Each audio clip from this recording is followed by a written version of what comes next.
last time in Renascence, you guys, what did you guys get up to? Feels like it's been a while. You guys had cleared out most of the west wing of the dungeon. You had recovered 2 of the keystones that led deeper into the tomb towards the burial chamber. And you still had to recover the 3rd, which you knew was somewhere in the east wing. On the way, you guys did follow through on your promise to clear out the last infested chamber. You slew a small clan of Umber Hulk that had set up camp in one of the old crafted chambers, and afterwards did some poking around some of the side rooms and found a secret treasure room guarded by a couple of flame skulls, which, while dangerous in the split second that they ignited, were pretty quickly dispatched. Although they did reignite an hour later, which prompted you guys to just bury them in the ground using stone shape. I did not know they did that. Turns out they do.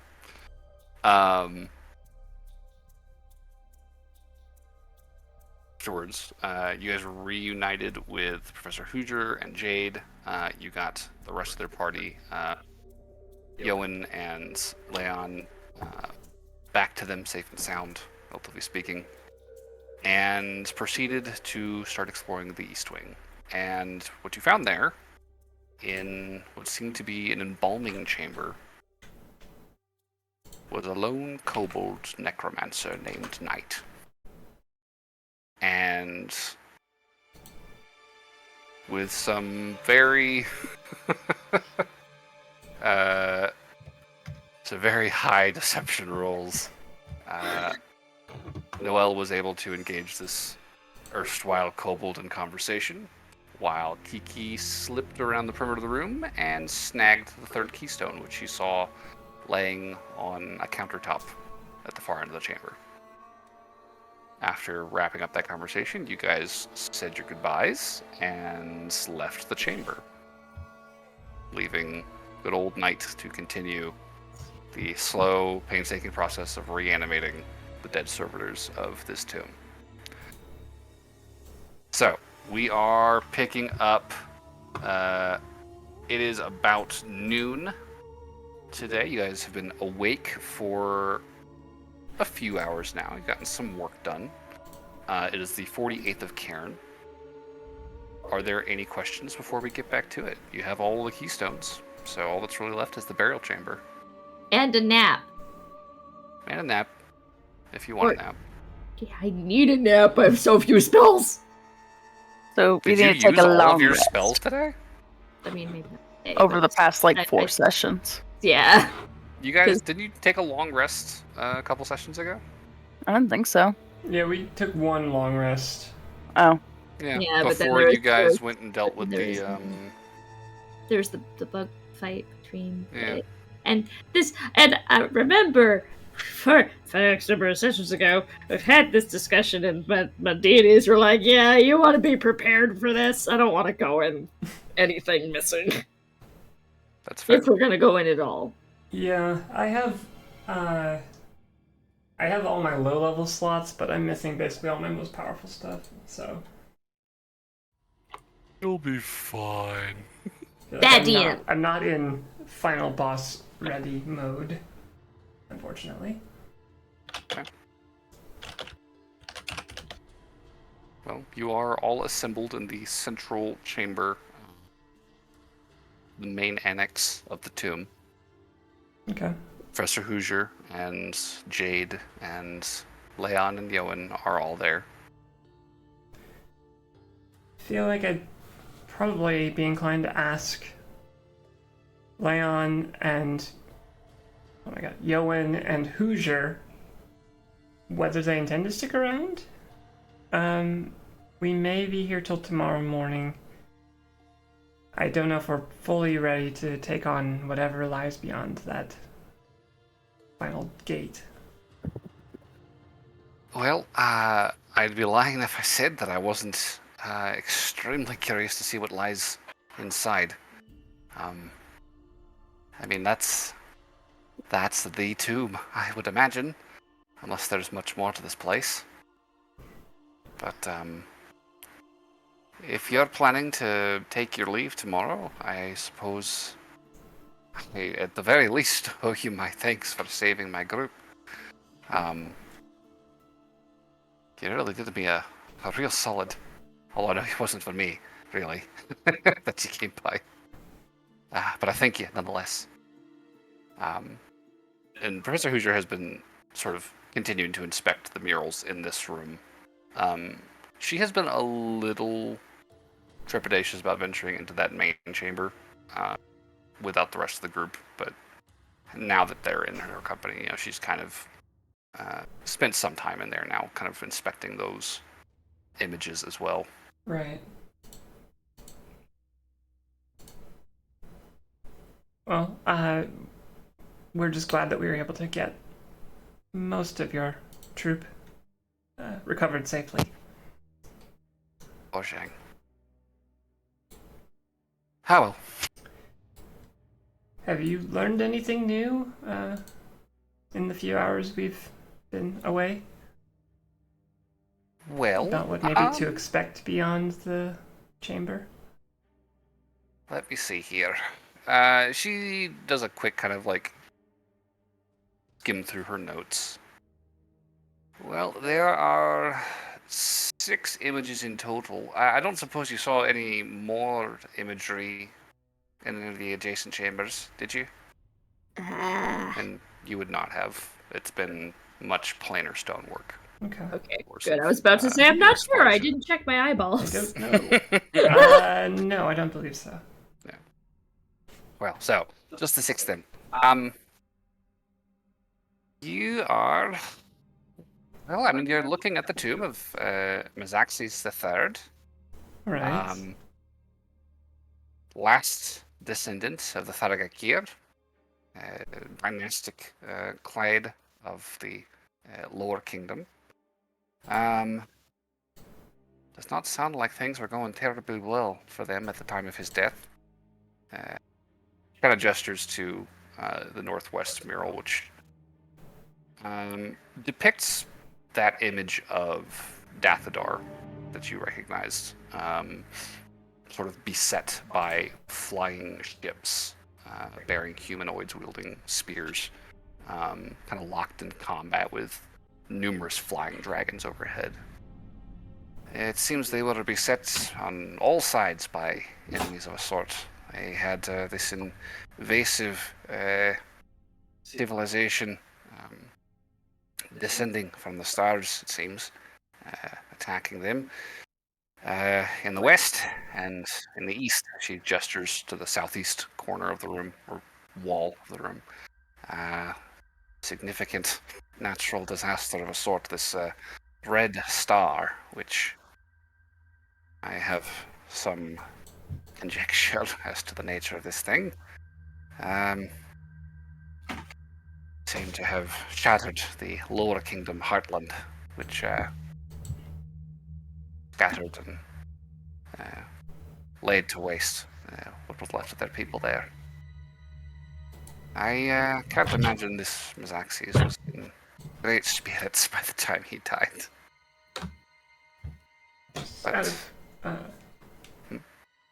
I was gonna say, just out of curiosity, do these, what I imagine are probably fairly simplistic drawings of these ships, look familiar at all? also give me a history check.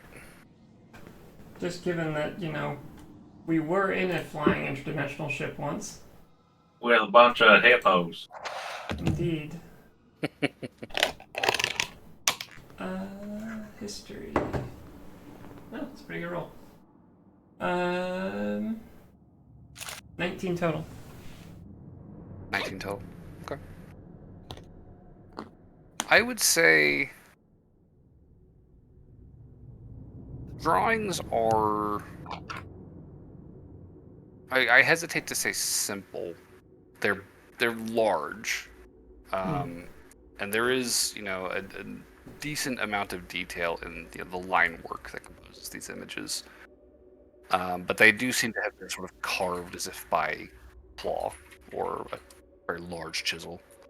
I think you would pick up some similarities in, features of these ships. They don't have proper sails.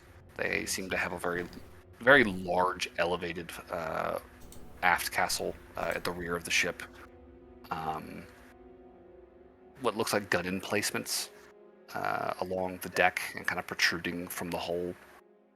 It is similar to the ship you found on Montibon, although you would definitely note that there are fairly distinct figureheads carved into the stonework, at the very front of these ships that seem to depict these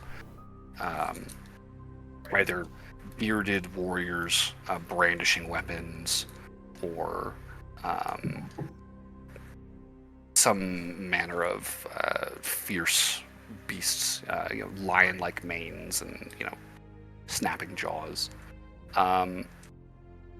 Nothing on here that would depict any connection necessarily to the ship on Montibon. So possibly a similar type but of a thing. similar type of vessel. Yeah. You would conjecture. I don't think Noel would comment on that necessarily. Well, like I said, I think we're just going to spend the rest of today just hanging out here. And if you want to stay, you're welcome to, though if you do intend to stay till the morning, I ask that you be very careful while we're engaging in the actual tomb itself. If something goes wrong, I don't think we could necessarily guarantee your safety. Oh, well, if you're volunteering to clear the tomb itself, I certainly won't say no. I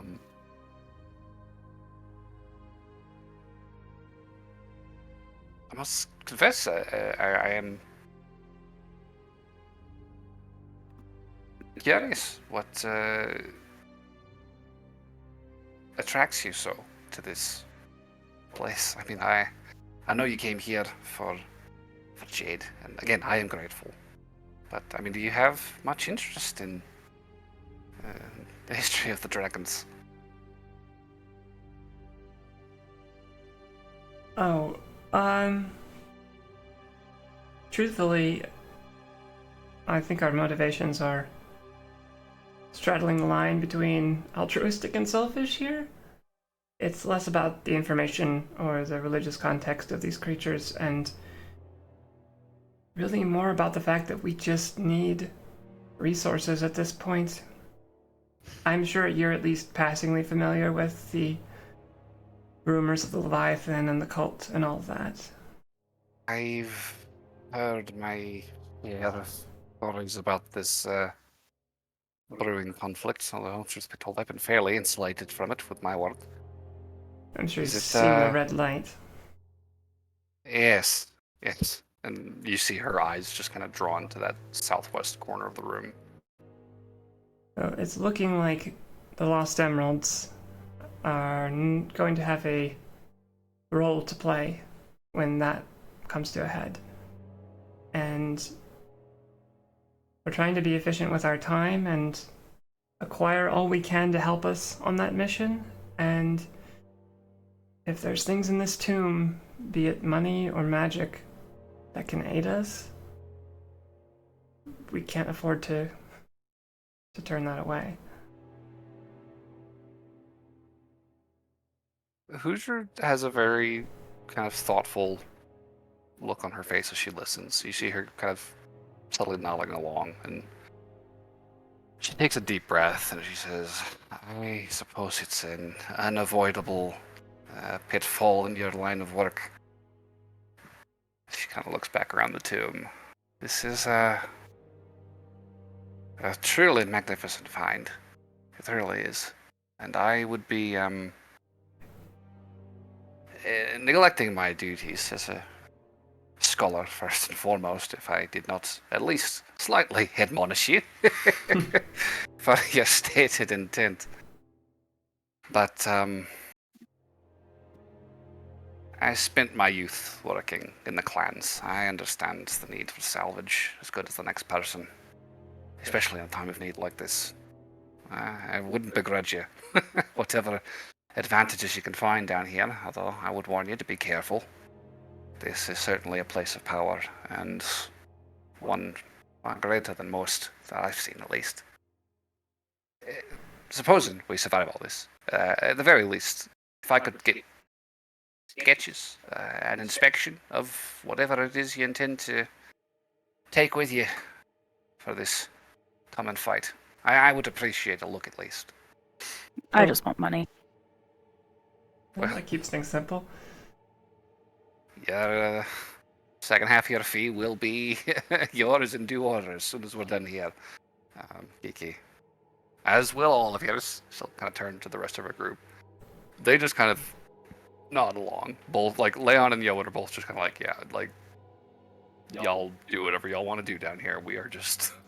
I would also toss out there that it's, again, not like we're wanting to use these items or whatever we find and then immediately, flip them for a profit. If we find stuff of historical significance that can also aid us, I see no reason why we wouldn't just donate it come fall when we presumably are past whatever threat. Let's try. Assuming we all survive. I have made the request that things come back to here. Yes, well, Or at least with the Platinum Brotherhood.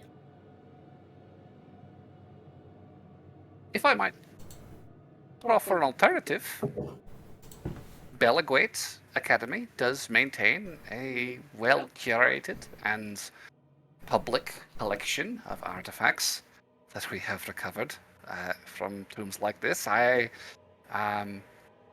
think there's a great benefit to unearthing the history of this plane and sharing it as widely as we can. If I may diverge from you, brother, This belongs in a museum! 100% the vibe. I think you can trust, Doctor, that we'll do our research to determine where we end up leaving our findings. I would imagine the heroes of the coast would be discerning in their efforts there. As I said, whatever you can show me before you do take off, I would appreciate if you've got the time, the ability to take some notes down, get a look at these things. Maybe when you have some free time, we could do a more thorough appraisal of your finds, if you happen to be in Freeport at some point in the next couple of months. Well, that's a definite. We'll definitely be in Freeport. If you ever need to find us, we basically spend all our time at the Presidium, so... I heard. How is that? Can I insight check that? Do it. I want to insight check that response. Sure. Was that super judgy? Yeah, give me an insight. I have no idea. I rolled 2. Oh, Oh wait, I would like to join in on this. all right. Because I feel like that would change how Noel responds to that.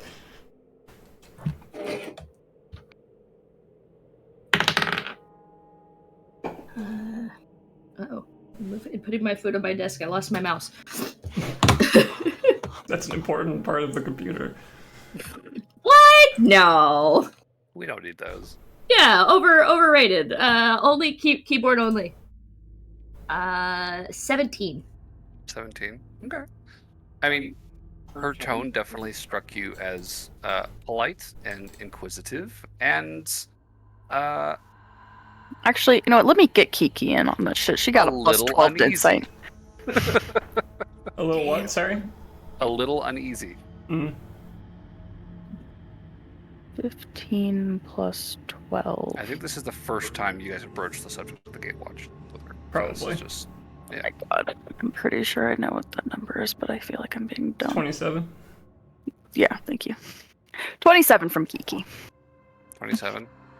Yeah, I mean, you definitely pick up those notes of trepidation in her voice. Like, she's definitely trying not to ruffle feathers, but the mention of the watch is definitely something that kind of sets her a little on edge. You have made her uncomfortable by talking about the Gatewatch. Kiki. What? It was very obvious.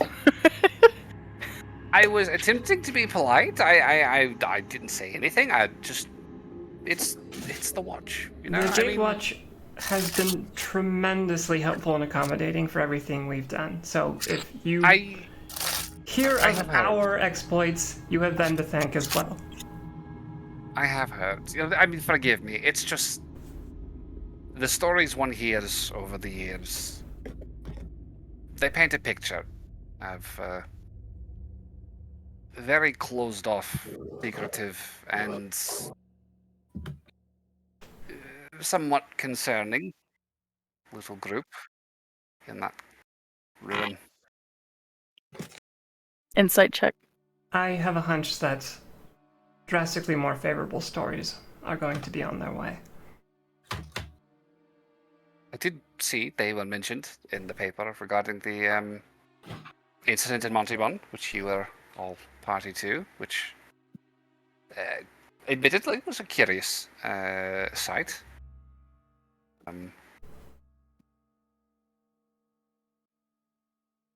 At any rate, It's An not associative important. mind. I understand. Your position is not uncommon, but just know that there's a lot more there than I think most people are aware of. well, it certainly sounds that way. As I was about to say, an associate of mine, Professor Sassier, was actually contacted by them a few weeks back, asking for consultation, if you'd believe it. Something about the Third Era ruins, the old invader civilization. You're familiar. They've got stonework up in the mountains, all over the coast and the islands. Right. Dark stuff, honestly. Hardly to my taste. But Sassier has been quite thorough in his research. I suppose they have something related to them in the works. I would hope it's to no one's taste. Well, to Sassier's taste at least. Although he's always been a bit of an oddball. Somewhat morbid fella. Anywho, I do appreciate you sticking around. Yes. Let it be known. Well, like I said, we're going to see what happens tomorrow, I think. You're welcome to stay. Sounds like you want to, but I would be remiss if I didn't. I would advise to perhaps not stay close. yes. Is there a problem?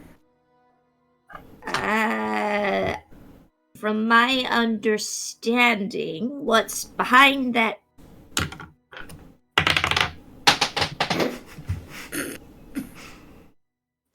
It's like, wait, hold on. Well, from my understanding, what's possibly behind that door is very deadly. Hey. Maybe a tone shift. all the ominous tones just fucking outdoors. God. Yeah. Hoosier definitely kind of gives you a look and is like, okay, well, I mean, you're certainly welcome in first, if that's how you'd like to proceed.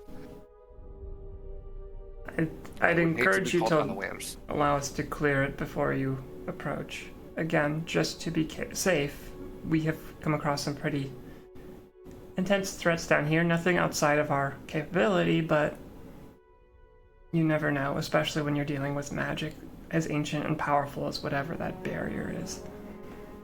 If I get swallowed by one more thing, I'm leaving. Should I tell her? Tell me what? Oh my god, tell me what? I'm not sure, to be honest. Please tell me, Burberry. I like the idea that he whispers and she goes, tell me what. He's like, fuck, high perceptions. Like, She does have a high perception. She has like the same perception as a Lauren. which I have no idea how you get numbers that high. Like, I think the highest number on my sheet is like an 8. Expertise. Expertise. Oh, gotcha. And I'm a rogue, so I have expertise in perception, insight, and stealth. So I have plus 12 in insight and perception and a plus 13 in Yep. Rogues, rangers, and bards. I'll get that. Oof. Big numbers. Yeah, very much so. Well, dragons are really big. Which I hope means that they I'm have burned to a big crisp nose. before I'm eaten. Well, if my understanding is correct, yes, dragons are very big. That is how you prepare most food, so that makes sense. Yeah. I feel like a dragon would burn me alive before devouring me. I hope there's no dragon, but, you know. I think there's a dragon. Or at least the corpse of one. In any case, we could spend the next 3 hours RPing this day. You could. Good. You could. Please move along, Jacob, so we don't. What would you like to do with the rest of your days? I have enough dimension doors. I got 2 more that could help. If Hoosier wanted to go hang out with the kobolds for a couple more hours or something, I could do that. I wouldn't be as good of a translator. Sure. I think Hoosier probably had enough for that first hour. Okay. I think she's also getting, she's, in your absence, she's been talking to Leon and Yoan about, what happened to them over there and what was going on, and just kind of like, yeah, I think maybe we should probably play it safe. Oh, should I play it until safe we're with clear of y'all? this place. Be your little bodyguard? I mean, you're welcome to let the Lost Emeralds take care of this. I mean, they certainly seem up to the task. Just don't need me to go swallow it again, right? I could just... Kiki, we're gonna do everything we can to make sure you don't get swallowed again. And step 1 is, don't send you in by yourself first.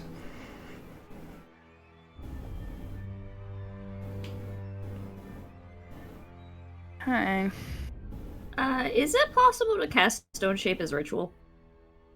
That's a good question. I don't believe so. That would be awesome. Nope. That is not a ritual. Well, I might still be one spell slot down, one high level spell slot, if we're going to want to try and contain a certain somebody in his room. Oh. Or, we can block it the old fashioned way. I feel like we'll block it tonight with the Leoman's tiny hut, and if he's like trying to bang down the door in the morning, then we can deal with it then. But if he seems to not have noticed that the key is gone, then I'm not super concerned. That is fair. So I think we'll cross that bridge when we come to it. Excuse the fuck out of you, DM? What the fuck was that? Excuse the fuck out of you. I'll roll all the dice I want. No, stop it. Money just roll. I will note that if he is angry about the key being missing, the absolute worst possible thing to happen would be he decided to join the fray while whatever's happening is happening. Well, Jade and Leon and Oblin could potentially engage with that. They are all capable fighters, presumably, if they came down here initially. Yeah. So that might be their job tomorrow. Keep one crazy kobold man Keep in his Knight room. out of this shit.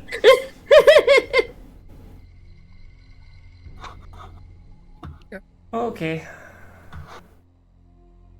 So, just vibing for the day? Probably just hang out with Jade today. Okay. Jade is more than happy to have your company, although I'm sure at some point during the day she will suggest perhaps you two step outside into the fresh air, out from underneath this oppressive fucking Dank's tomb. That sounds lovely. Actually, that'd So be a you- good chance to test how far my dimension door can get us. You're saying you don't like the dank? In small mean- quantities. I think they want to fuck in private. Yes, let's go into the hot desert sun to fuck. In I private. just love sand so much.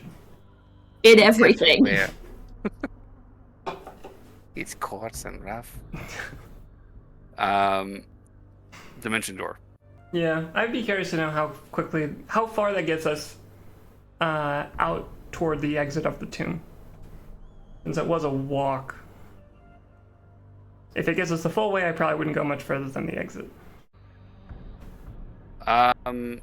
The exit is only 250 feet from the center of the chamber, so Oh, okay. you could easily teleport out Okay, without issue. cool. And yeah, you guys would be in that sort of gully, that rocky ravine, sort of steep red rocks on either side of you. These kind of cliff faces that rise up probably a good 70, 80 feet. The entrance itself also kind of surrounded by kind of fallen talus that has kind of created this sort of makeshift fence almost that you guys kind of slipped through initially. And the remnants of Hoosier's initial campsite are still at the top of the stairs there. So Sure. Okay. not too much issue. And it is quiet, shady, despite the sun being fairly high and clear skied today. And it is also, like January, February-ish. So it's not super hot. It's pretty cool weather, Yeah. relatively speaking. It's not bad. So you guys can hang out. Anything Yes. from anybody else? Totally bang. That's true. Sorry. Ignore that. Just all that. All happening off screen. We don't have to get to the Right nitty gritty. They definitely make out, but Ugh. Kiki's just being a little jerk. How so? I don't know, just poking buttons, saying shit to see people's reactions. Oh, she's gonna have a hard time right now. Good luck Wow. finding buttons on Burr. If an opportunity arises, she'll just say some shit. She'll be like, oh, that's fun. Isn't it though? She's just causing chaos right now because she's bored and she's tired of being swallowed by bugs. She's bored. She's in kind of a dark mood. She's Yeah. just like, I want to fuck with some people. Yeah, basically. If she sees an opportunity to call somebody out on bullshit, she's gonna call them out. There's probably not a ton of that going on. I feel like Yoan and Leon are both just fucking like tired and drained for the past couple of days. They're just like, we just want to fucking chill. Hoosier still taking notes, inspecting the murals. And that just kind of leaves Barnaby, John, and Burberry. I feel like she would say some like stupid shit and be like, "Do I get more money since I actually did shit?" Excuse you. Well, no, because she actually helped kill things while everybody else was like, "I'm scared. I'm gonna sit here and do nothing."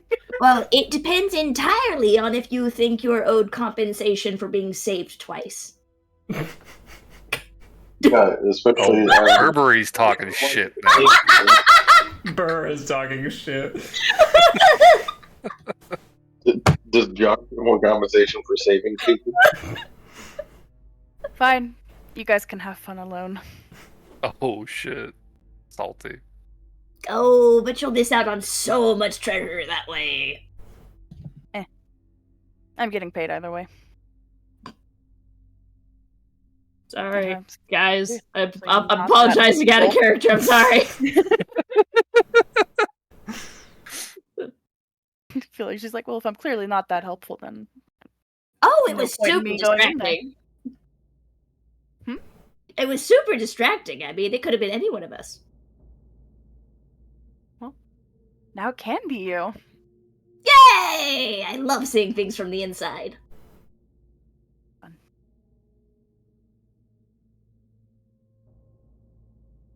Okay. Well, I think if the party's just content to bicker and make out,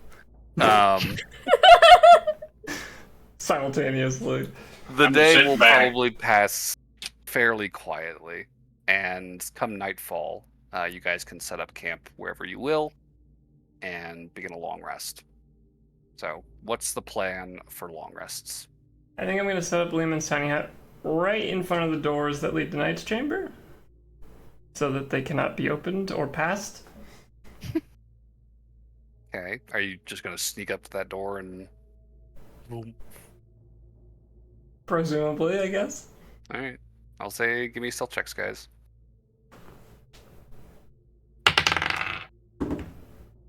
Ugh.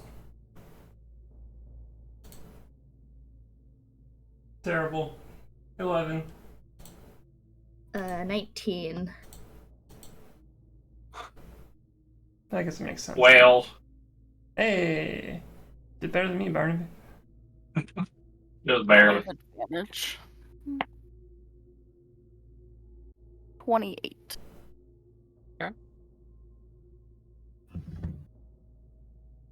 Well, despite it being 22, end of day sorry. and 22, you said? Yeah. Okay. Despite it being end of day, you guys are moving pretty quietly, as a group at least. And Noelle, you get your Leomans conjured. Is there enough space there for? Yep, that's 20 feet across. So yeah, you could definitely get the tiny hut situated. And is this the? Oh, actually, question: is this the first set of doors or the second set of doors that are like directly outside that embalming chamber? The embalming chamber? There's the embalming chamber where Knight actually is, and then there's Yeah. the second set of doors that leads into the main chamber. I had intended to just put it in front of the second set of doors. Okay. There would be room there. So that was just what I was checking. Oh, yeah. So, tiny hut, all conjured up. And any watches, or are you guys just gonna conk out? I'll take watch. Might as well take watches. Yeah, and y'all see something y'all haven't seen in a while, which is Burberry making tents in weird places. Like inside of a hut. There might not be a ton of room. It's 20 feet across. We'll see what you can do. It prevails. So, who's taking first watch? I'll Go take ahead. first watch, I guess. Okay.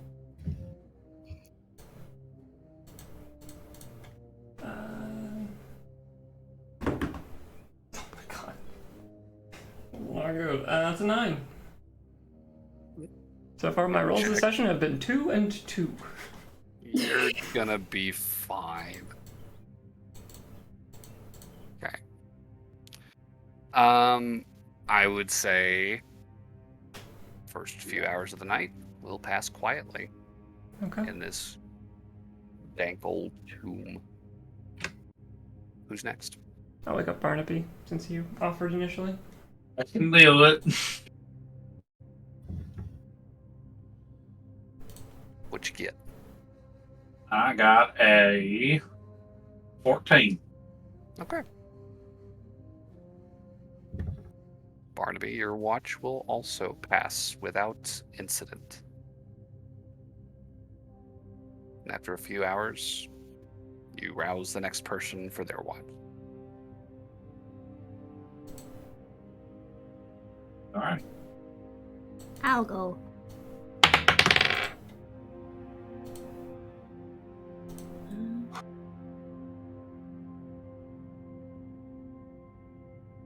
21? Solid. I think on your watch, Burberry, you are straining at times, trying to hear into the chambers beyond this one. And there are moments where you could swear you could hear the sound of echoing claws on stone, a couple of steps are audible enough that they reach you in the hut.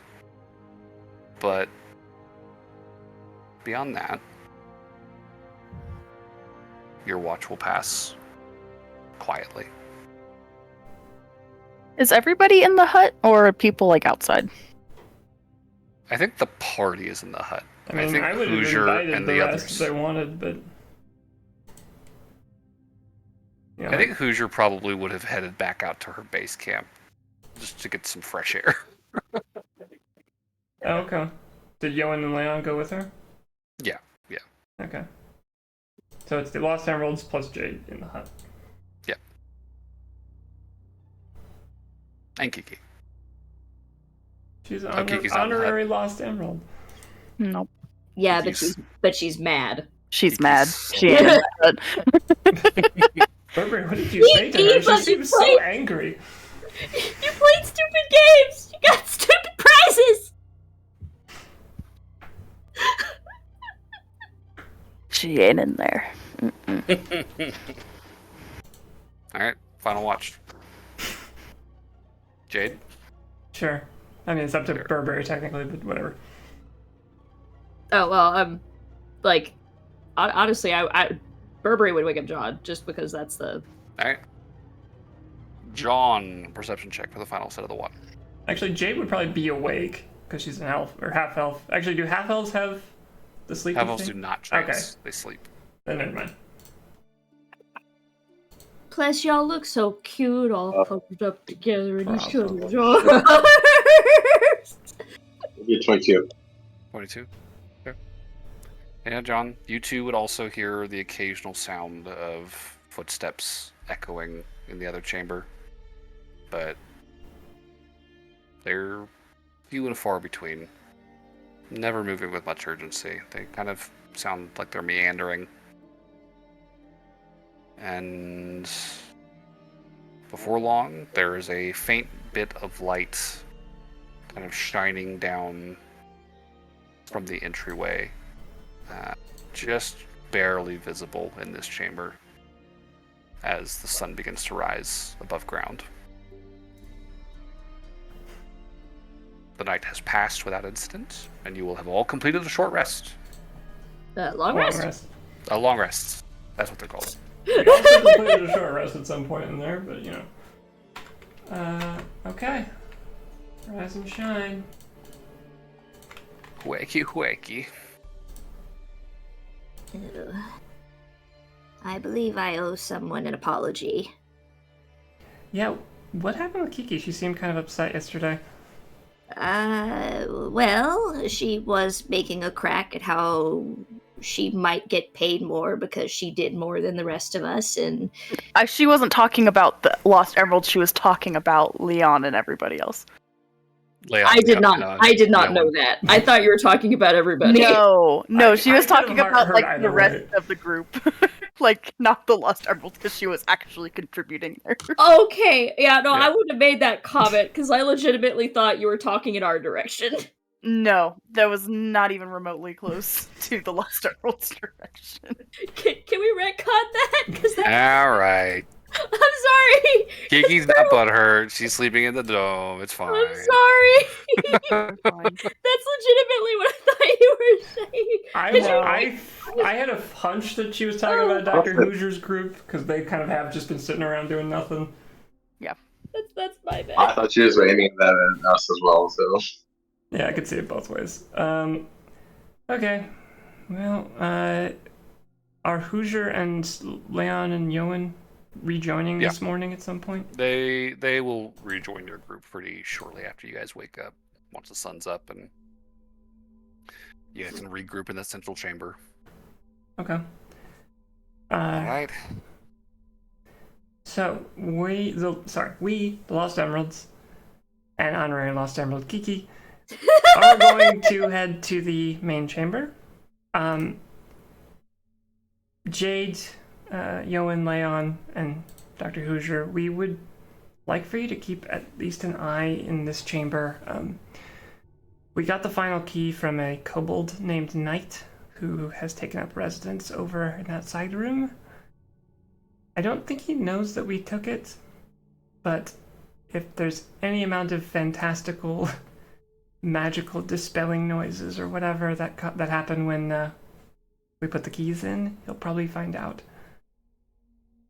If you guys could hold him back, or keep the door shut, or fight him off if need be, it'd be very appreciated so we didn't have to split our efforts. After my watch last night, I'm pretty confident in saying that there's something alive inside there, so. He was walking around. Yeah. That's what I heard too. He probably hasn't noticed that the thing is missing. I feel like he would be a little more incensed. Fair to say. I think Yoan is in the process of kind of flipping through a book, and she will say, well, I could certainly put some obstacles in his way, just to keep that side of the tomb closed. Just give me a few minutes here to get them ready. What are you thinking?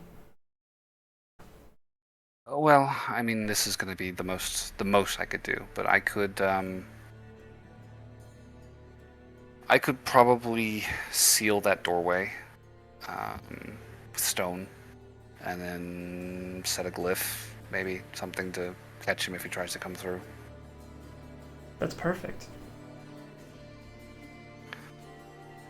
Oh, if he's even remotely magical, he may have ways around it, but it's the best I've got for now. Well, here's hoping that it buys us time at the very least. Mm-hmm. Assuming that he even really realizes what's happening.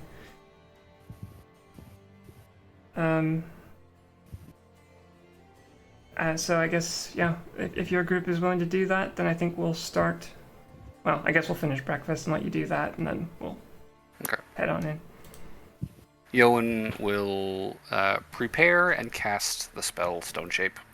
Yay! She will use it to partially close this doorway. It's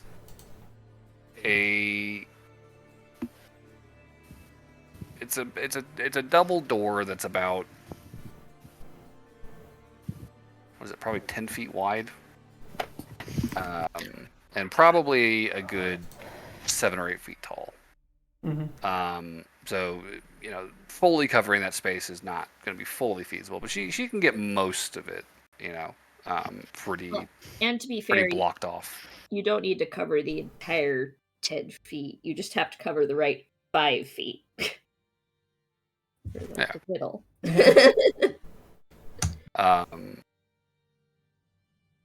Yeah, she'll probably create these big flat sort of wings of stone that just kind of extend up from the ground, or probably from the wall, and just kind of brace themselves against the door and just kind of interlock their fingers almost. Oh, that is very pretty. Thank you. How in the world did you manage to get that so fast? Well, I've practiced this particular one for a while. It's a good way to close a double door. It shows. And she will make sure that the top part of the door is blocked off, but there's a small gap at the bottom just because she can't cover the full, 8-foot span. But it's a low gap. And there's a good, 5 feet of this stone kind of protruding out from the door. So it's a big, thick obstruction that's going to stay in place. And she will set up a glyph of warding just outside of it, which she will warn you guys. Maybe just in case I don't ward this right, don't come over here again. She will nest a fireball in it. Okay. Where would that be roughly on the map then? Just so we're aware. So you're looking at big stone blocks that just kind of Block the door. wrap around the door. And then there's going to be a glyph.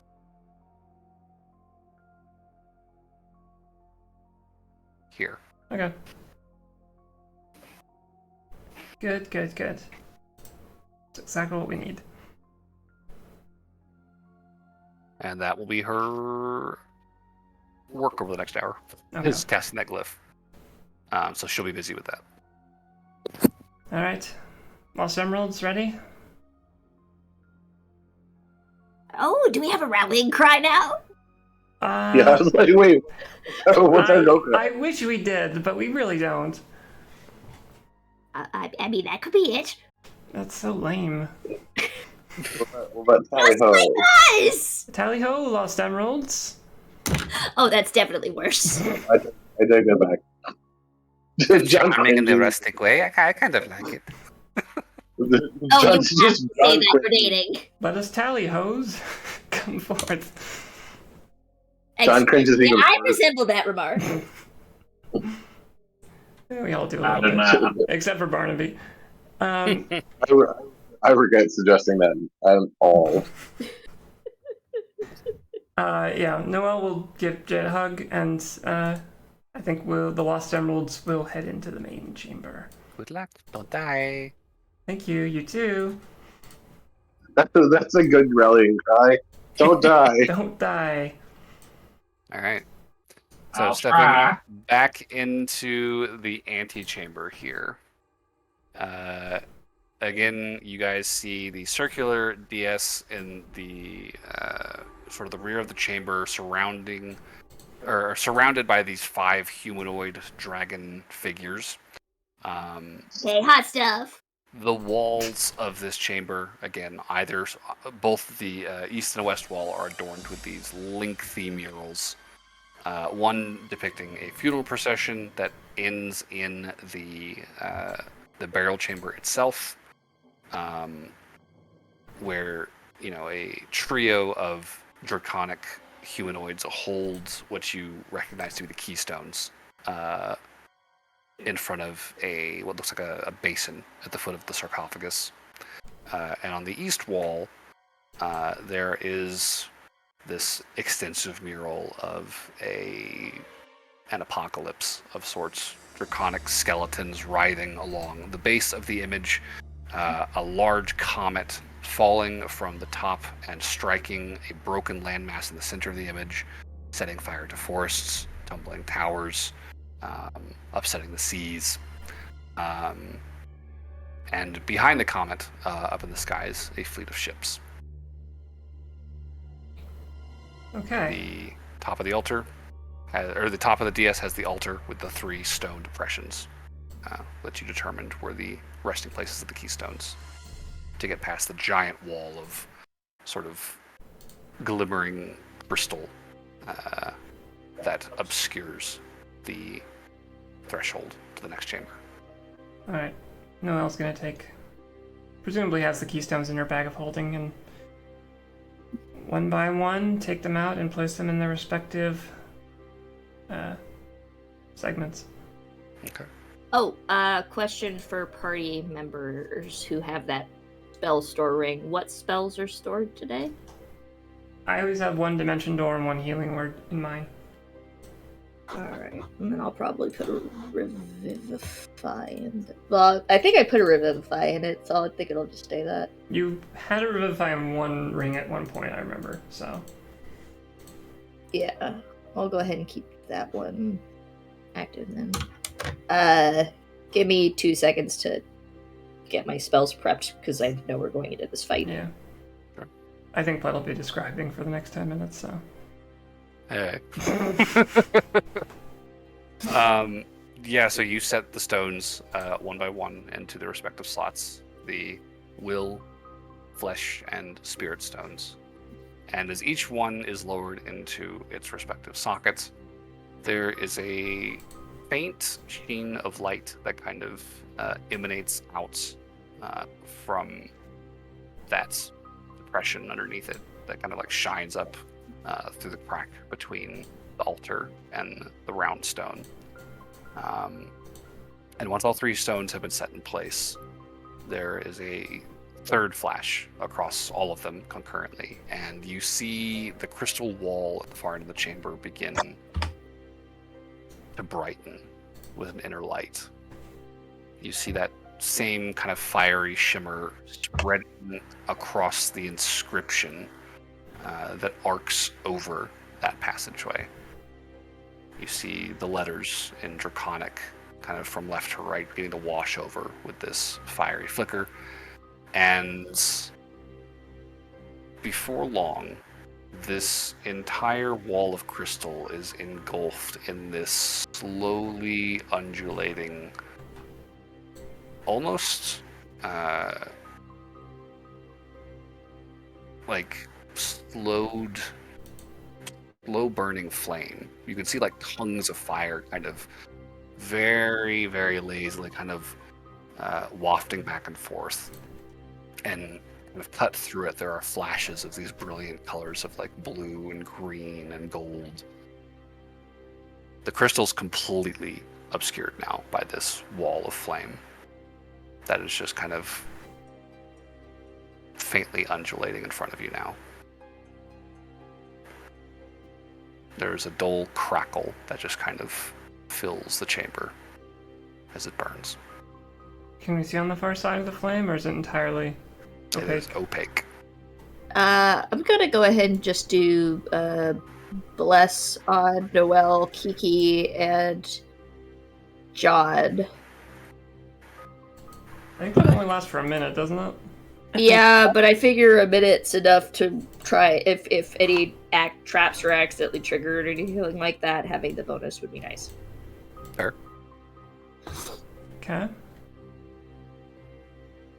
Okay. Well, I think Noelle would at least step up to the flames and see if they feel hot when she gets close. They feel warm, but definitely not fire hot. There is something very intensely magical about the fire that you're watching. Okay. I would probably encourage all the Lost Emeralds to step in together, just to be careful. Cool. Done. Alright. Should we hold hands? It's optional. Gay! I didn't realize you were homophobic that way. Oh no, I'm definitely into it.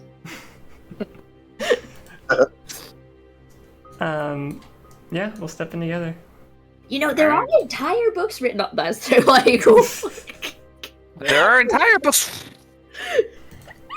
And within moments of stepping forward, your ears are just completely overwhelmed by the sound of this crackling flame. You can feel the warmth of this fire washing over you. You can feel tendrils of fire, almost like semi-solid, kind of washing over you as you step into the fire. Everyone needs to make a dex save, and they're going to take 20 d10 damage. Thank God for Bless. Yeah, thank God for Bless. You don't feel the crystal in front of you. The crystal is gone. You continue walking, and it's just more of this bright, flashing flame. Until suddenly, you see it kind of peel apart in front of you as you emerge out to the other side of this wall. And you find yourselves in a large circular chamber, which I will reveal to you now.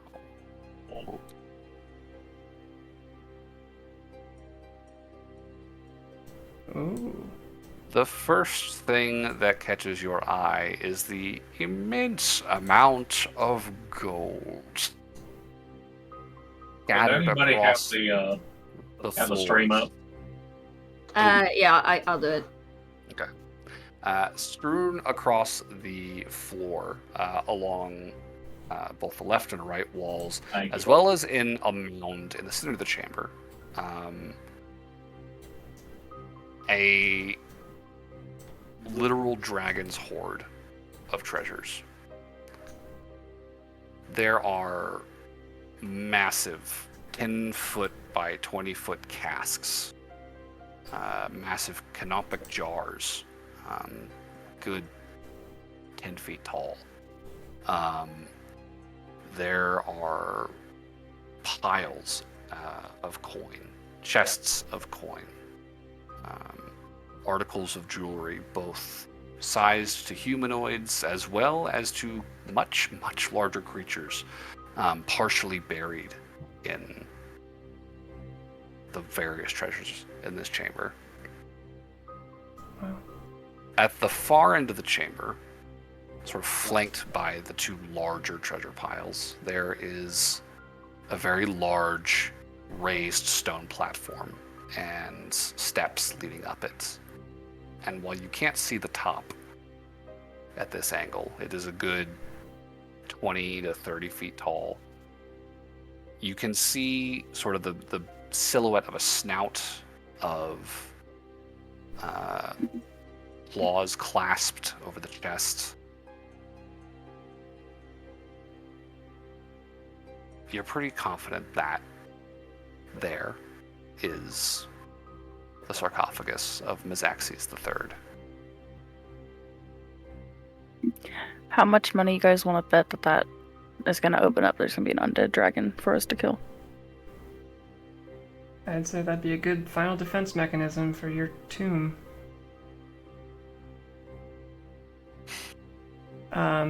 Burberry, do you have a ritual cast to detect magic you could do? I believe so. Do you think a dragon would actually use an undead dragon to guard its own tomb? I think it would use itself. Exactly.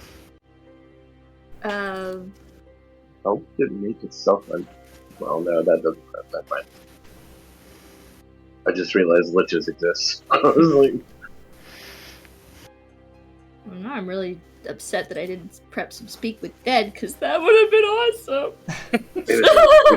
I think we'll get our chance. I think Noel's first instinct would just be to stand still and look very, very, very carefully for traps. Just kind of glancing all over the room. Scanning. I'll say give me a perception check then. 19 total. 19. Okay.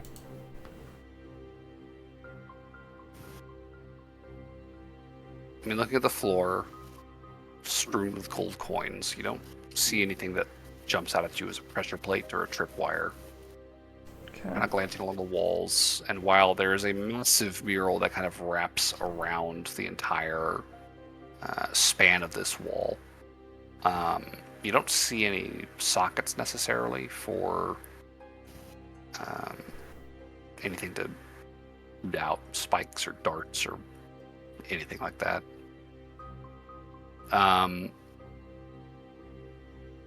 You would notice, however, that the light in the room provided by that flame is very quickly dimming. And turning around, you would find the flame almost completely died out. And the crystal wall back in its place. Okay. So basically, we're in here. Yeah, in here. Okay, well, I'll go ahead and cast Detect Magic, but I think Burberry would actually, like, show the space the, what's the word? Respect? That's not quite it, though. That it's due. Like, and actually, like, you know, take a prayer position? Okay. It's kind of like on his knees, like bow forward and incant his prayer of detection and return to his feet. Start looking around. From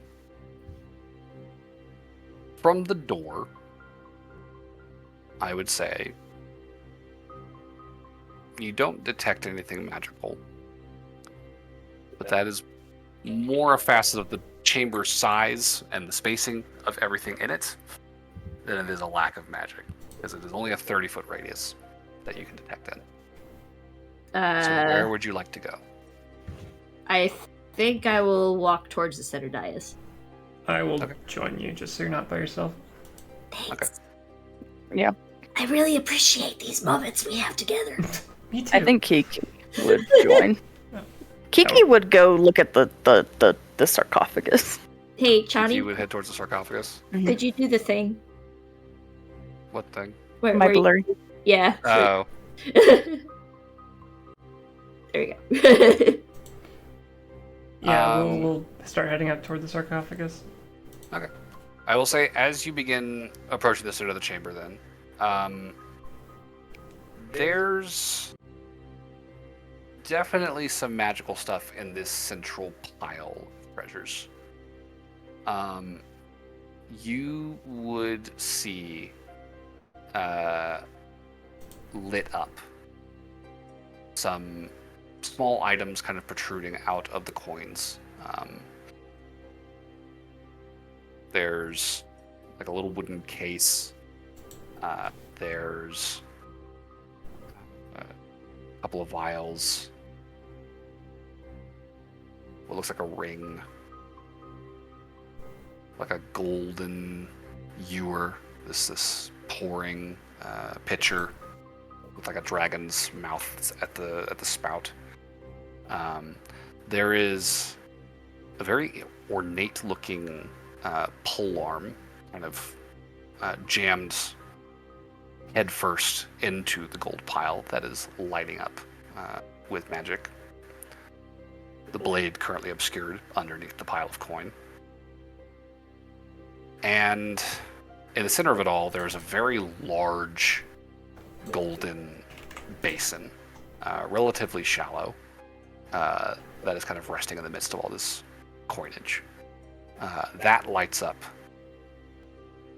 very bright with a very powerful enchantment, not too dissimilar in its strength and character from the enchantment on the crystal wall. Okay, so I'm just gonna cover my bases, just to say that I can, I guess.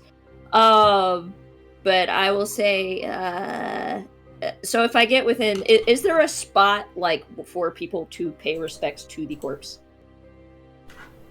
There does not seem to be anything in front of the sarcophagus. I would say the way that the treasure is kind of arranged around this basin, though, does seem to indicate some sort of importance. And you do find your eyes kind of drawn to it naturally, just from the way the chamber's kind of organized.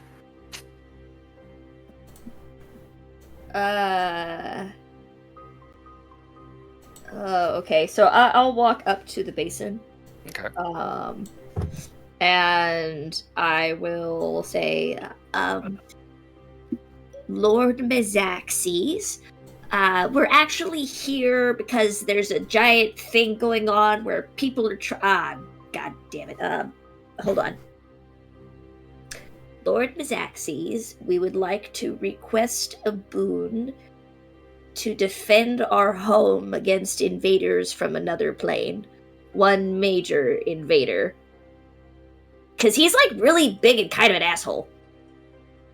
Then he'll put his hands on the bowl. You set your hands on the basin, and from your hands, you immediately feel this intense warmth under your fingers, and you watch as the rim of the basin ignites. And that fire spreads from the rim down into the heart of the basin. You suddenly now have this massive gout of flame. The same slow, undulating, warm, effervescent flame that had previously sort of consumed that crystal wall. And with this sudden light source suddenly casting stark, long shadows across the walls of the chamber, you see hints of this fire reflected in the mural along the wall. You see this gold inlay in the engraving, highlighting figures of dragons. One in particular, a massive crowned figure in the center of the mural. Wings spread wide as it arcs into the air over another instance of that same red star that you've seen in the previous murals. Like the And red then- star that we've been dealing with this whole time? Maybe. And you can see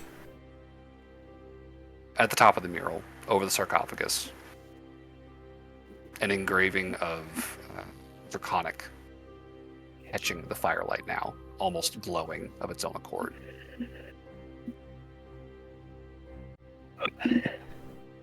You can see the words, "Humble pilgrim, you stand before the consecrated remains of Prince Mezaxes, third of his name, 14th heir of the Fargakir, and 333rd Lord of the Lower Kingdom. Make ready the key to your offering, that you might commune with his enduring spirit, that as he wills, he might extend the glory of his house unto the turning of the age."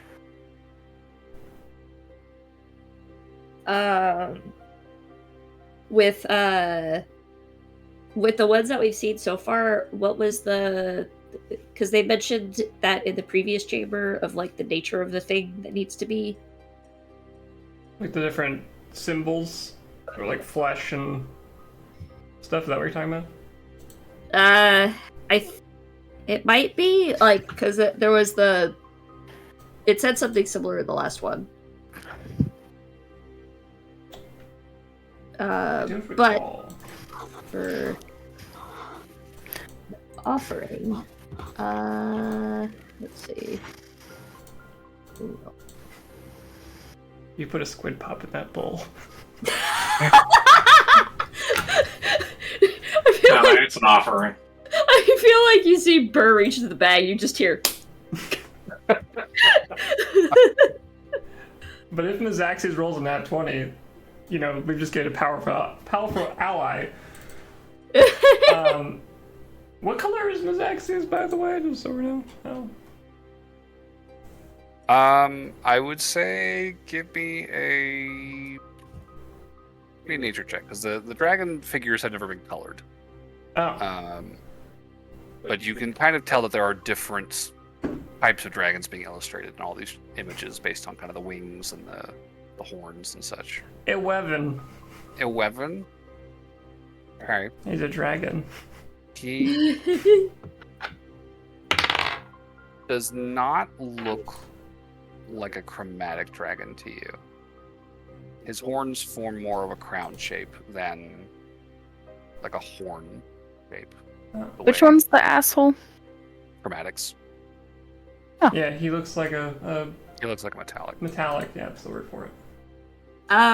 Okay, so, can I do an would this be an intelligence, arcana, or religion check for figuring out about how much money /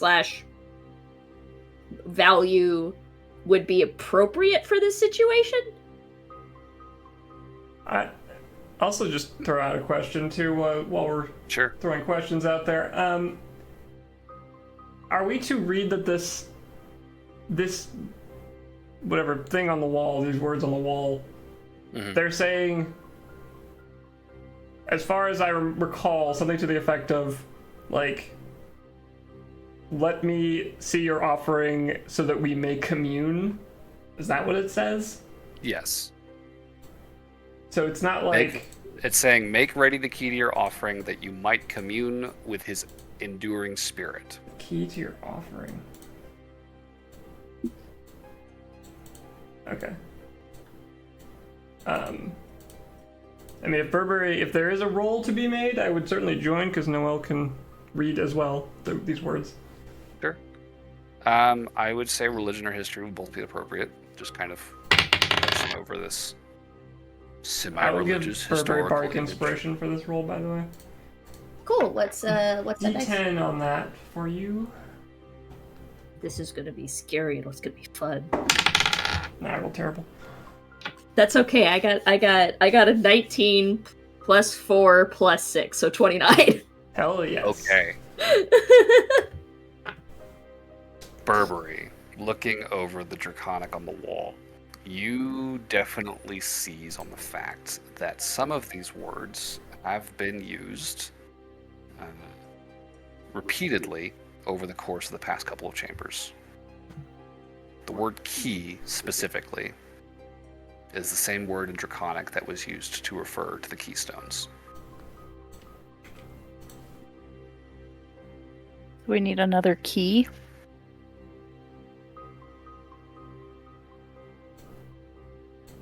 Kind of seems like that.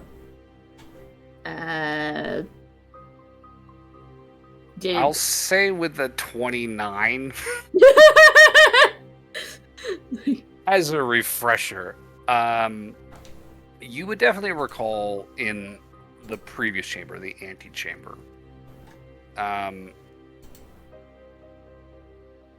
there was an inscription on the western wall, the funeral procession, that showed what you are pretty sure is the mummification of Mezaxes' corpse and his internment here. That was the first indication you guys had of the keystones. You had the 3 humanoids sort of kneeling in the burial chamber in front of the sarcophagus holding the stones. Each of them marked with a different glyph representing will, flesh, and spirit. And there was an inscription in that chamber as well. Would you have taken note of that inscription? I mean, It's didn't Burberry. I ask you to write it down because I was like, wait, what does this say again? Potentially. Yeah, no, all right, it's in there. No, This is Burberry we're talking about. this is Burberry. I'm just double checking. That inscription would have read, "The servants of the Fargakir now pledge unto the turning of the age to safeguard the last heir, that he may see his last testament fulfilled. Honored penitent, present unto the heir the woe of your age, that in his glory his words may come to pass." Woe of the age. You know, actually, I think a squid pop would be great for this situation. Look at how far civilization has fallen. Well, no, because it's a tentacled monster, right? Yeah, I was just thinking, what would be an indicator of, like, the woe of our age that we actually would have on us? If Lauren was there, I have the idol of the Why, Leviathan. that would be perfect. Darn. Oh, well, I mean, I could make one. I have stone shape. I could theoretically make a little idol. Yeah. True. I mean, my craft wouldn't be great, but you know, give it a go. I don't see anything in Noel's bag that stands out as something we could throw as an offering here. Unfortunately. I mean, I have offerings, but nothing that I would say represents the woe of the age. Yeah. I mean, I guess if one of these random gemstones that we've gotten is a ruby, that might qualify, because that's a red light. It's not a bad idea.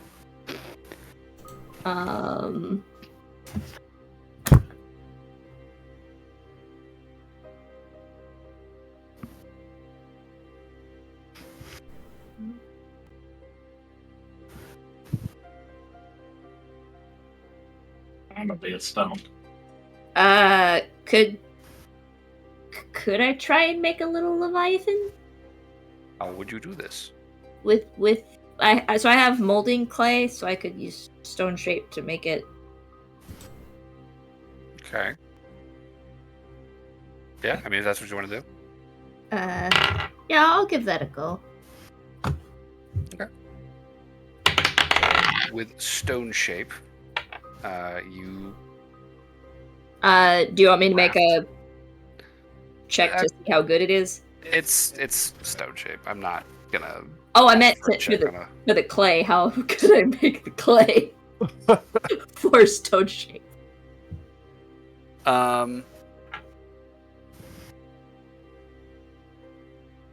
It is roughly the desired shape of the stone object. I don't think we need to make a check for that. You're okay. I do I'll have be 2 fine sets. either way. I rolled a 17. If it helps, I have 2 It's sets. very good. Yay! Yay! If it helps, I have 2 sets of the cultist clothes. That's all I got. That even remotely represents the woe of our age. Do that. We could just put it all in.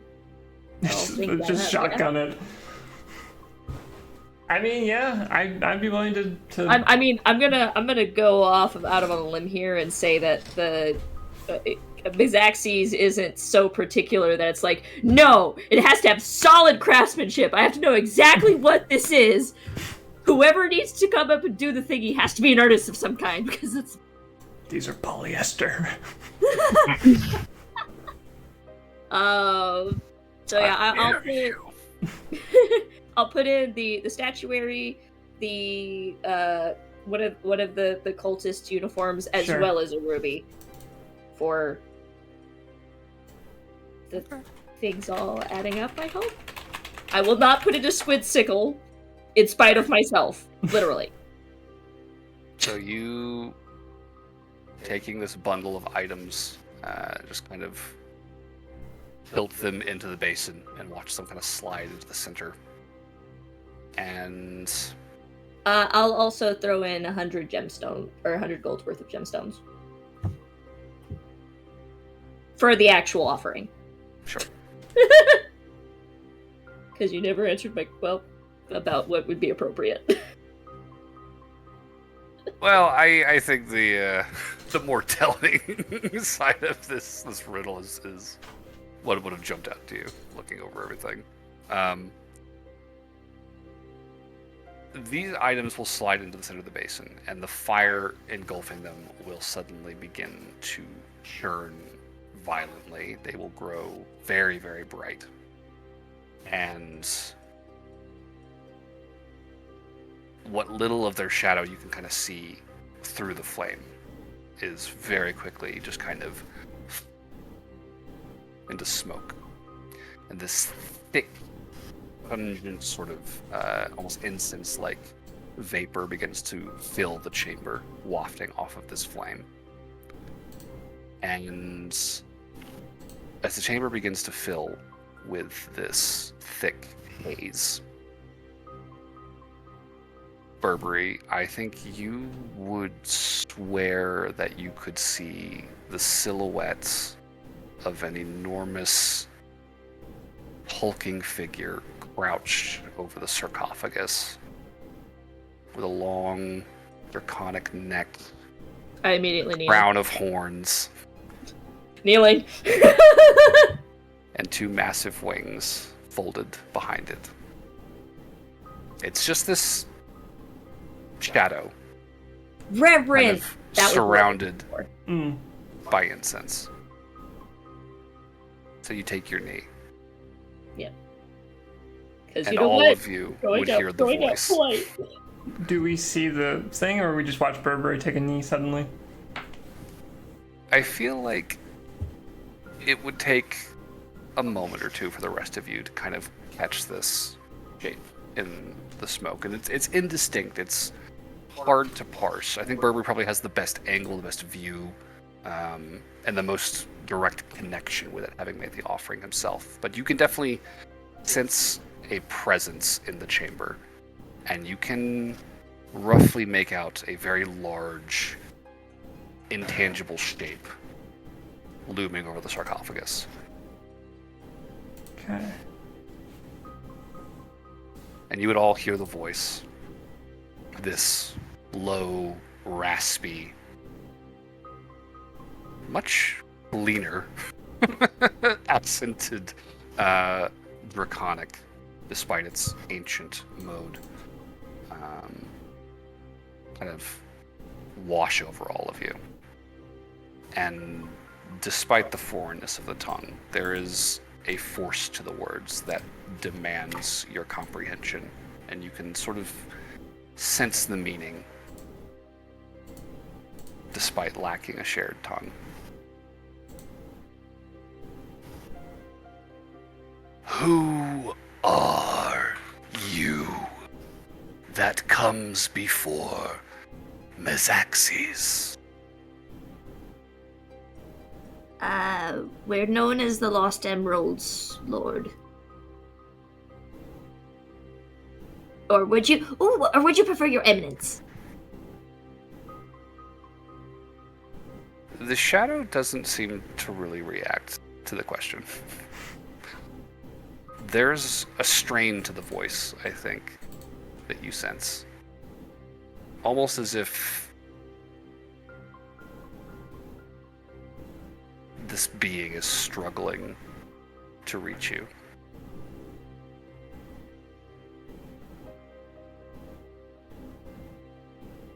What is it you have brought to me? I do not recognize these things. Oh boy.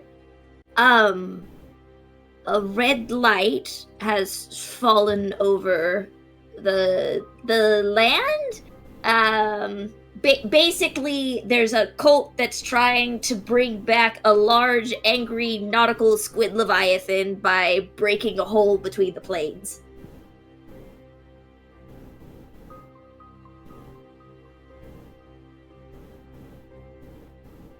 The star. Yes. Well, I imagine it's a star. Nobody has actually seen it close up, but we've seen the red light from it over the horizon, like across a sea.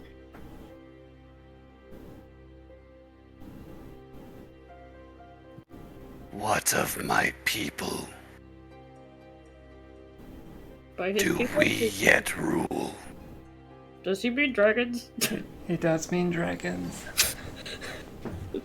Okay, this is true. Noelle's gonna just get a whisper that goes, should I tell him? Tell me what? No!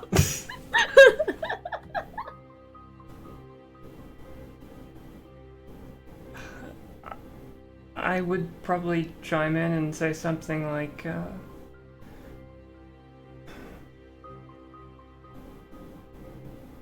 the dragons do not rule in our time.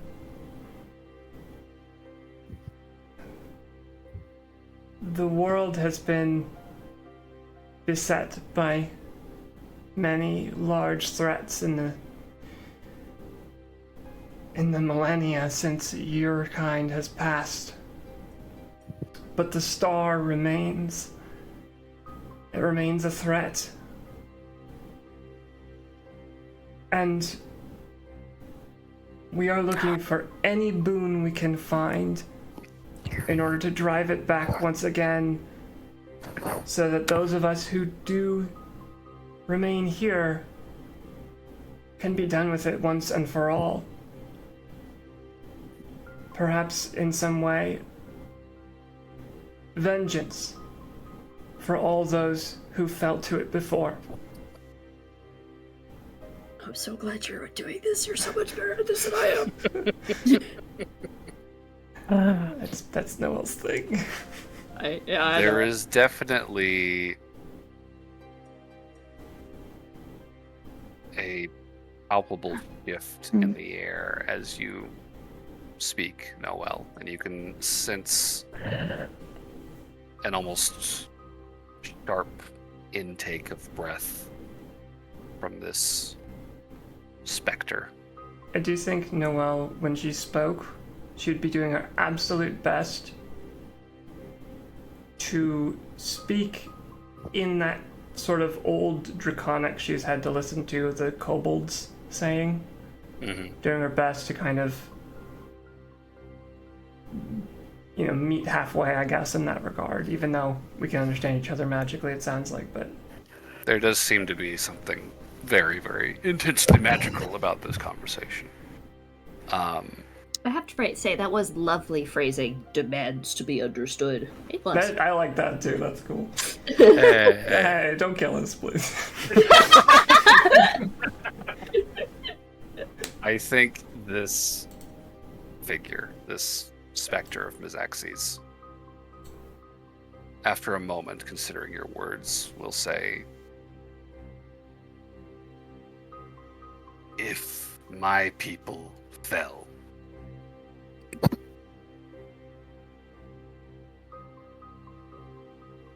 what hope is there for you, as small and weak as you are?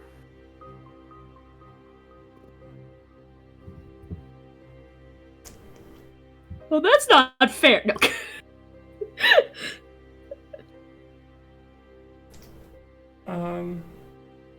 I think Noelle would, at the very least, just think back to the murals again. Were the murals at any point? They did depict the red star at some point, did they not? Or no? Yeah. Two of them so far you've seen have depicted the red star. Roughly, like, what were those like depicting? Was it like battles or just sort of like omens? So the two that you've seen that depicted the star were one in the antechamber and then the one in this chamber. The antechamber one has on the eastern wall an image of skeletal dragons writhing in agony, with a comet striking a broken landmass. You see burning forests, tumbling towers, and the swelling of the surrounding oceans in a ferocious tsunami. Okay. There are fleets of ships in the sky sailing westward at the top of that mural. And the inscription over it said that the Red Star laid waste to the lower kingdom, its hunters laid siege to the upper kingdom. Ever will we resist their ceaseless hunger, even unto the turning of the age. Okay.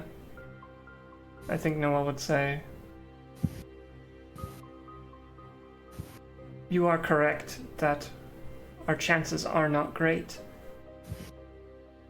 However, the one advantage we possess at this very moment is that the Red Star has not reached its zenith. We have time to act before our world is sundered. A short window where we are trying to collect all the help we can, Mezaxes. Strength in numbers. And firearms. There is another moment of pensive thought from the specter.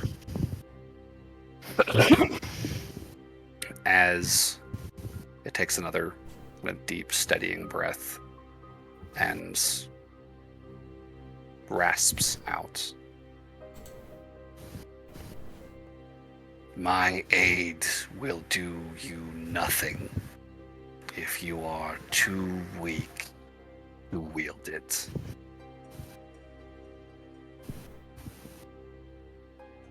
Are you up to the task?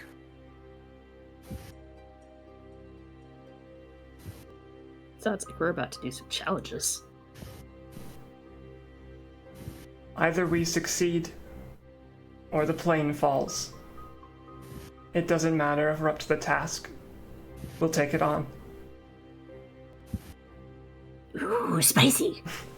You speak with resolve.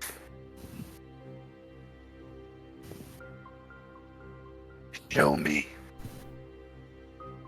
And with that, there is a sudden, as all the incense that's been clouding this chamber begins to be sucked back towards the rear of the chamber, towards the sarcophagus itself. The shadow of this dragon, fully obscured by these thick tendrils of smoke that are vacuumed rapidly, violently into the sarcophagus. The flame in the basin goes out. And moments later, you hear the loud grating of stone on stone as through the dark you can see the lid of the sarcophagus begin to shift and slide, and a claw emerges from inside, wrapped in thick bandages, coated in dust, its flesh withered and clinging to the bone. A second claw. Wings. Skeletal, leathery, both protruding up with these creaking, bone-snapping sounds. And then the long bandaged neck and skeletal visage of a dead dragon hauling itself up out of its tomb. Eye sockets black and empty. Its entire body covered in linens and dangling with what appear to be prayer tags. You see the jaw begin to open, and this rasping, guttural breath echoes out over the chamber. And at this point, we're going to need to roll some initiative. So, real quick, Kiki's going to be like, hey guys, I called it. But hey, you can't get eaten. No, it's still fucking hurt. Okie dokie. Unnatural 20. 17. 23 for Noel. Nice. Noel. That would be a 16. 16 on Barnaby.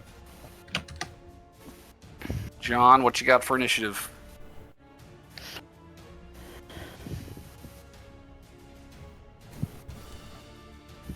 John, you there? Clark? Yeah, I'm here. Roll. Okay. Initiative, please. Okay. If only we had an immovable rod we could just put on top of the sarcophagus. I do, but it's too late. Oh, Lauren does too. That's That would've been 17. Very funny. 17 for John. But yeah, but then we wouldn't have shown him. That's what this is one request. Yeah, that's true. Okay. So that is... Oh.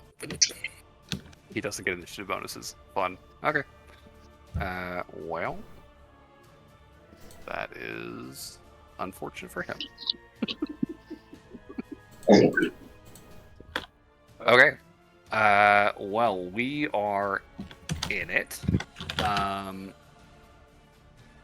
Question for the party. Do we want to take a break? Yes. Before we It get into would this? be a This will good probably be thought. the one moment we have before we kick this off. Okay, dokie.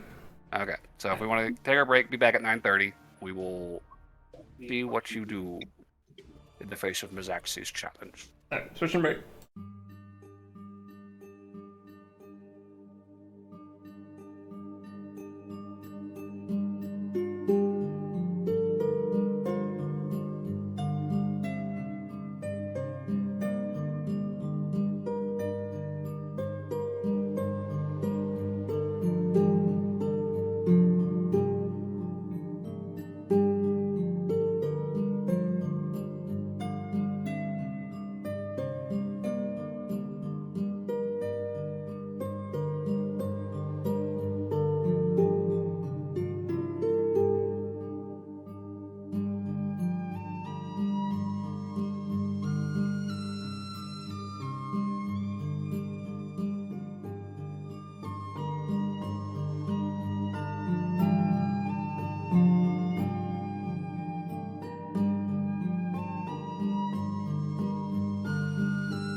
Stream is back. Okay, so top of the order we have Noel. Okie dokie. Okay. I think Noel is going to cast a spell. Gosh, what spell? Noel is going to sort of mimic the action of like pulling a silken glove off of her forearm, and behind the dragon, a large white hand will appear. Bigby's hand, resembling that silken glove. With your big ass hand. All right. How big is the hand? Large. Large hand. Large hand. Okay. That is the appropriate size. Bigby's hand. All right. It is conjured. Cool. Now it's going to smack him in the back of the head. Hostile. All right. Let's see. Melee spell attack, which is a plus 10. Plus 10. 23. 23. That will hit. Okay.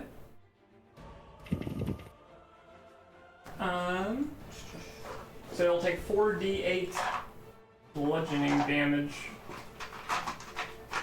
Okay. from my magical. I only have 3d8, so I will just roll one again. 8. Oh damn, that's pretty good. 24 damage. 24. Specific type of damage. I believe it's bludgeoning for this. Yeah. Melee spell attack. Force damage, actually. Oh, okay. Good to know. Damage type will be important because he does have some resistances and immunities, as you would imagine. Okay, and then Noel is going to go. I'm just gonna get a scooch behind this box a little bit. This giant cask of treasure, sure. And that's my turn. Okay. At the end of your turn, let's see. He is going to.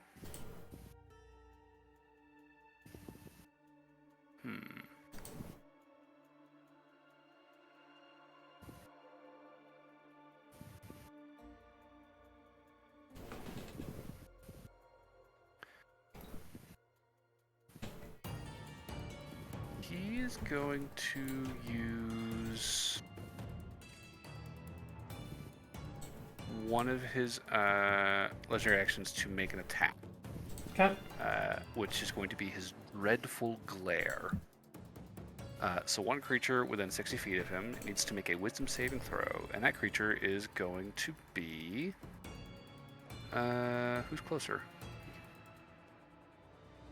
Yeah, Noel. Wisdom save? Yeah, you just bopped him in the head. He's going to give you a dirty, dirty look. It wasn't me, it was the hand.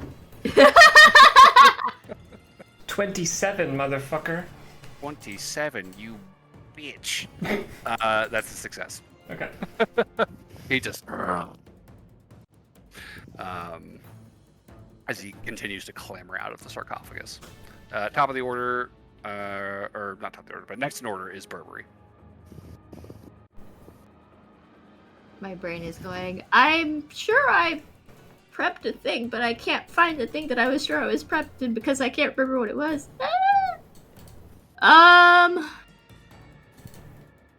Okay, well, in the meantime, I will go ahead and cry. Burberry. Get it together.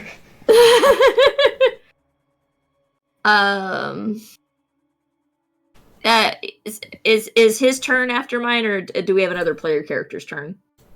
We got no clue. But, Yeah, well, his initiative is different from legendary actions. He could just do those at the end of his turn or end of other people's turns. No. I'm asking because if it's one of our party members that's going next, I'm gonna say go ahead and let them go while I run through my spell list real quick, and then I'll pick it up after that. But if he's going next, then I need a minute. Yeah, all right. I mean, you guys are in a block. I'll say that. Burberry, Kiki, John Barnaby. Yeah. Okay, I shoot. Okay, Kiki. Kiki goes next. Kiki go pew pew. Wait, did we all roll like 17s or 19s? Right. Actually, one point of order before Kiki goes. We do have a lair action to resolve. I also figured out what I was doing. Okay. So, do we know what kind of color dragon Mezaxes was? Only chromatic. Metallic. He was not chromatic. He was not chromatic, he was metallic. If we're just spitballing, I would hazard a guess possibly gold? Given that he was so revered? Man, we should ask what's her nuts. She'd know, probably. Yeah, she probably would have. Could I make a history check? Sure.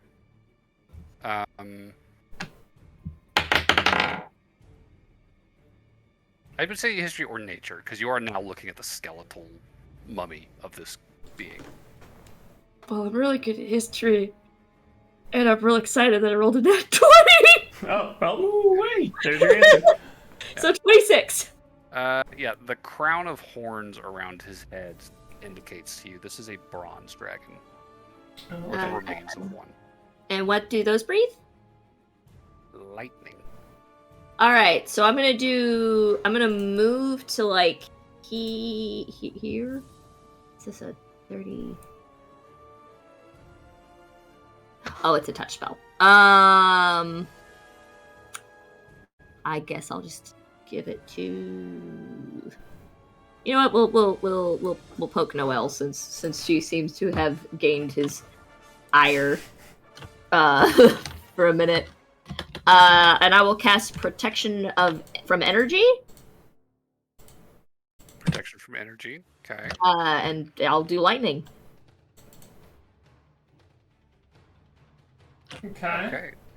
You have resistance to lightning damage for as long as Burberry keeps concentration up. Okay. And then I will move away from Noelle. Good call. Right. So that way at least it'll be slightly harder to hit all of us at once. Okay. I think if that is the end of your turn, two things to resolve. We are going to use a lair action here. We're going to use the lair action called Dread. And what's going to happen is through the dark of this chamber, you feel the shadows seem to grow thicker, darker, more imposing. And you are, all of you, sort of overcome by this immense sensation, momentary though it may be, of despair. So,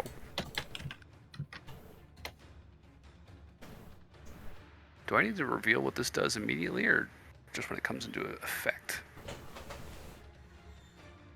I don't like It's your stat block, man. Yeah. I guess we'll see when we get to it. So whenever it comes up. Lovely. So that's a lair action. Legendary action. He is going to use his last two legendaries and use what's called blasphemous word, as he says something so profane, so foul.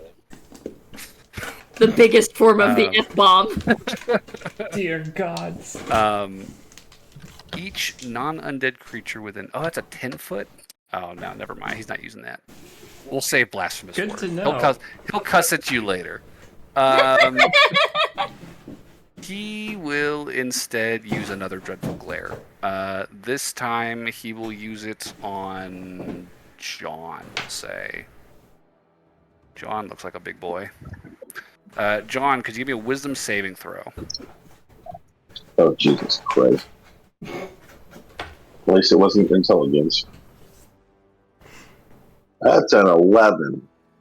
Okay. So, John, that is a failure. I assumed as much.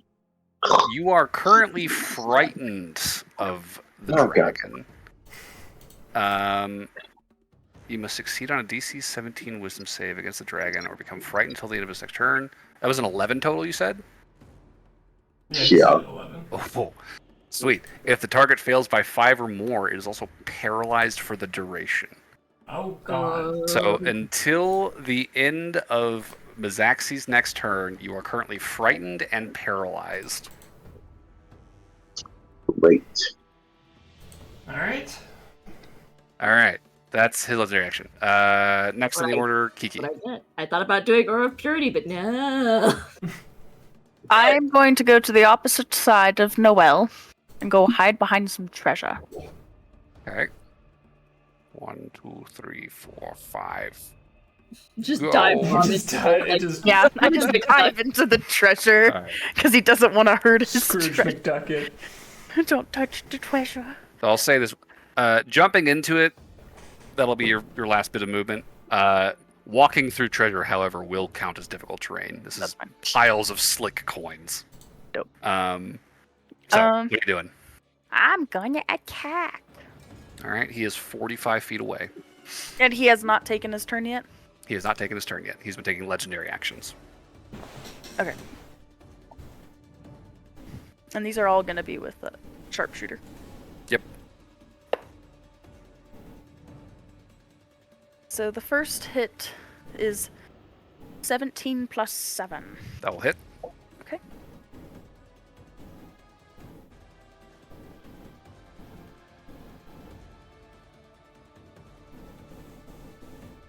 Okay, this is just the... Does my first attack get the sneak attack damage? You don't have... Well, actually, wait. No, you do have advantage on... Because you're an assassin, right? Yeah.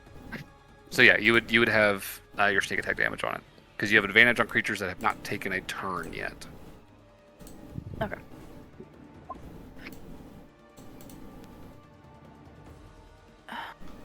Got the hiccups.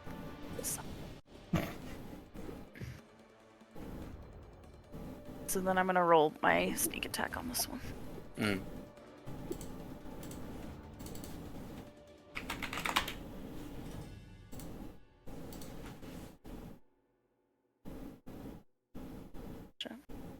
Really good sneak attack damage. 47 damage. 47. Big numbers. And then she attack again. Okay. Roll to hit.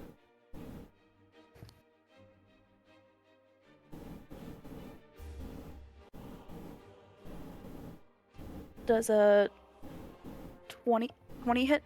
20 will hit.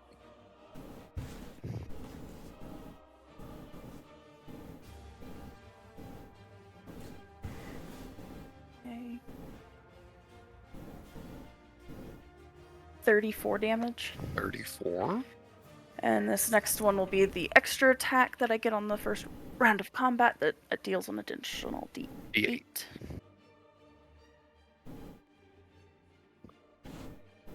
And then I rolled a 28 on that one. That will hit. No, 27. No. That'll hit. That'll hit. That'll hit. Wait, no, I'm mathing wrong. It's not even. I can't even do that. It was at 26. That is the correct number. It is over 20. You are hitting him. Okay. Alrighty. So this is 3d8.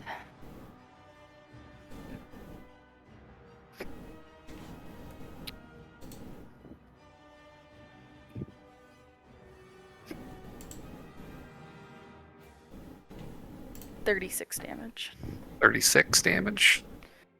Good damage. And then I will use my cunning action to hide. Okay. We'll see how that works. 24. 24? Mm-hmm. I just plummet into the treasure and bury myself. You just fucking quickly like whip around the back of one of these giant golden vessels, just stealing your breath and just going as quiet as you possibly can. Sorry, if you said me, I can't hear anymore for some reason. My head is going crazy again. Uh-oh. So Kiki. Mm-hmm. Did I piss off the dragon? You did piss off the dragon. It is the end of your turn, correct? Mm-hmm. Okay. With his last legendary action. Okay. He is gonna catch your eye as you kind of like peek around the edge of this thing, just trying to keep a beat on him. Unfortunately, a 24 was not enough to hide from the dragon, and he can still see you. So he's going to target you now with the dreadful glare. So I need you to make a wisdom save, please. Oh, I have proficiency. Yay! Come on, D20. Ooh, 17 plus 8. That will succeed. You will just hear this kind of this angry growl as you just kind of like whip back around the vase, like, oh fuck, he knows where I am. I will say very disrespectfully, fuck off. We don't believe in dragons. That will take us to John, who is paralyzed, and then Barnaby. So Barnaby, what you got? Well, I've been trying to find this answer. Could I have Bark hover around John to try and protect him? Or at least partially shield him or something like that? That is probably doable. We accidentally left Bark several chambers back. But yeah, if you want to have John protected by Bark to an extent, that's possible. I'll do that. And then with that, that'll be my bonus action. Okay. With that, I will fly up about high as I can, getting a little bit more in the middle here. Okay. How high is this chamber, did you say? The chamber ceiling is pretty tall. I would say it's about as high as the chamber is wide, so about 80 feet. I mean, I'm not going to go up that high. Okay. Because if something goes wrong, then I got to fall that far. That's true. Is each square 5 feet? Yes. Cool. And then, I'll aim down and do some pew-pew. So you're just going to fly 30 feet into the air? I'll fly about 30 feet in the air, forward and up. So I guess I'd probably be 15 feet up and 15 feet forward. I think you'd wind up roughly 20-ish feet up if it's a straight line. So 1, 2, 3, so roughly about here. Also doing this just as a distraction so that way John don't get hurt too much. Okay, that's fair. And then I will shoot. Give me the shoot. Right. 8 for the first hit. 28 will hit. Alright.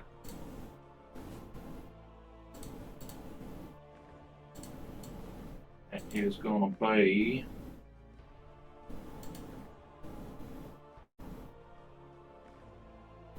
22 for that. That's with sharpshooter. Good damage. And then the next hit will be a 21 to hit. 21 will hit. Right. That is 31 damage. 31 damage. Okay. That is going to take him up to... That's almost 200 damage on the first round, guys. Good job. I think like 80% of that was geeky, but... We're 1/10 of the way through his health, guys. And that is everything on your turn, Barnaby? I think so. Okay.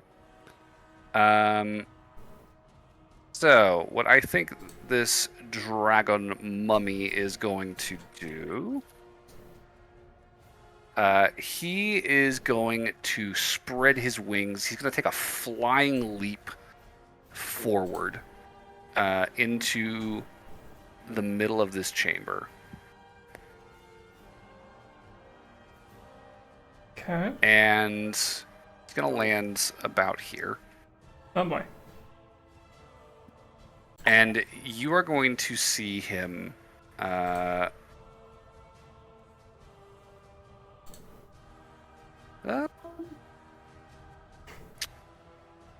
least we're not in like a good cone right now.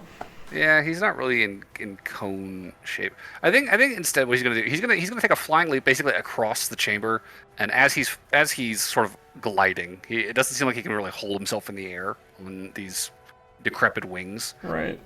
He is going to angle his head from Barnaby to Kiki in a line. You are going to see lightning just arc out of his mouth through the two of you.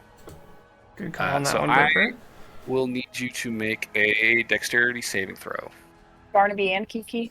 Yep. Hey, I am good at dex saves. Me too. Yay. Oh wait, no, I don't get. I just got a high number. Don't follow the trap. And he's going to land next to John after the end of this. I just got a high number. I don't have a bonus to it. 24?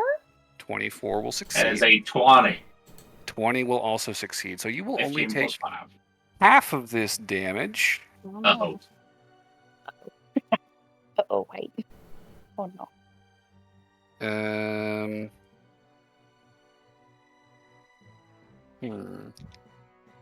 Oh, those are D10s. Oh, that's much better. Okay, I actually have those. No! I thought it was D12s, and I was like, oh, that's not right.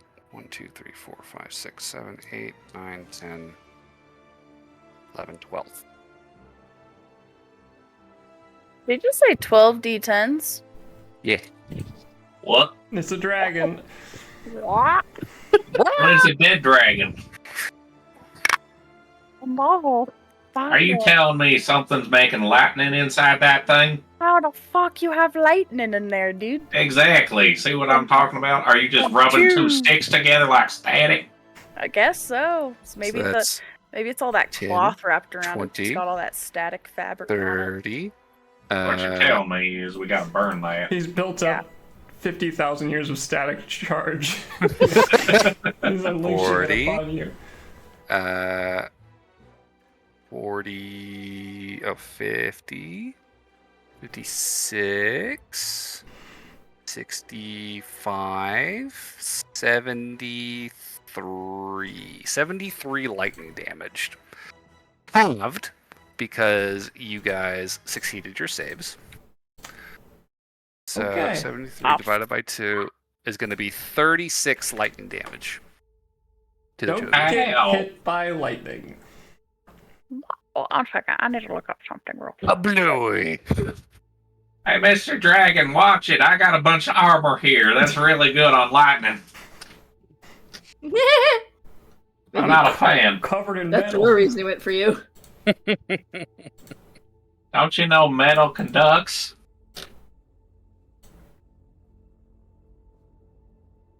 What does resistance do, DM? Resistance halves damage. Kiki's going to cast Absorb Element.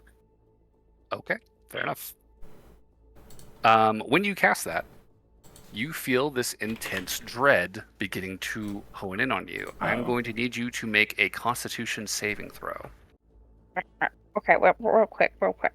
36 minus what? So half that? It was 36? No. I need you to make a con save before you have it. This is the lair effect.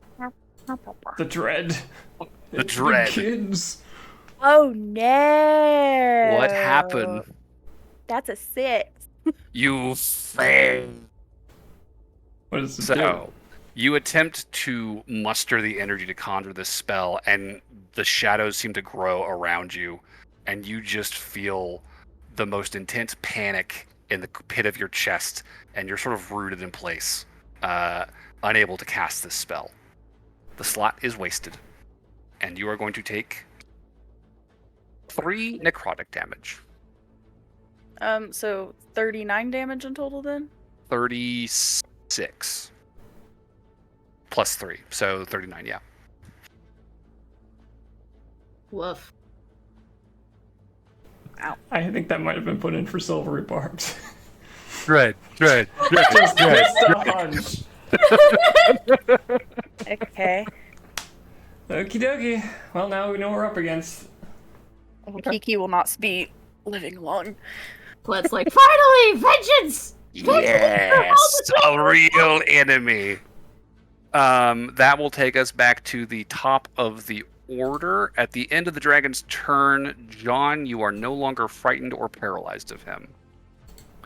Paralyzed of him. Yeah. No longer frightened of him or paralyzed. So top of the order, we have Noel. If I dart my hand over 60 feet, how close can I get to the dragon?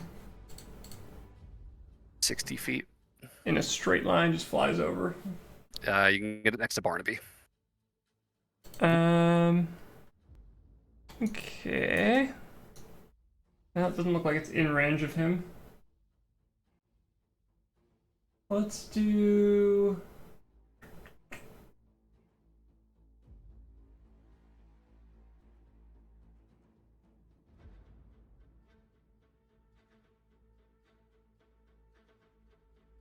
It's a little weird, but I guess I'll do... For bonus action hand stuff, I guess I'll do interposing hand. Okay. So the hand essentially acts as half cover. It says the hand interposes itself between you and a creature you choose until you give it a different command. The hand moves to stay between you and the target, providing you with half cover against the target. Target can't move through the hand space if it scores less than the hands. Okay. So you're trying to use it to protect Barnaby then? No, I can't choose the creature it's protecting. It has to be me.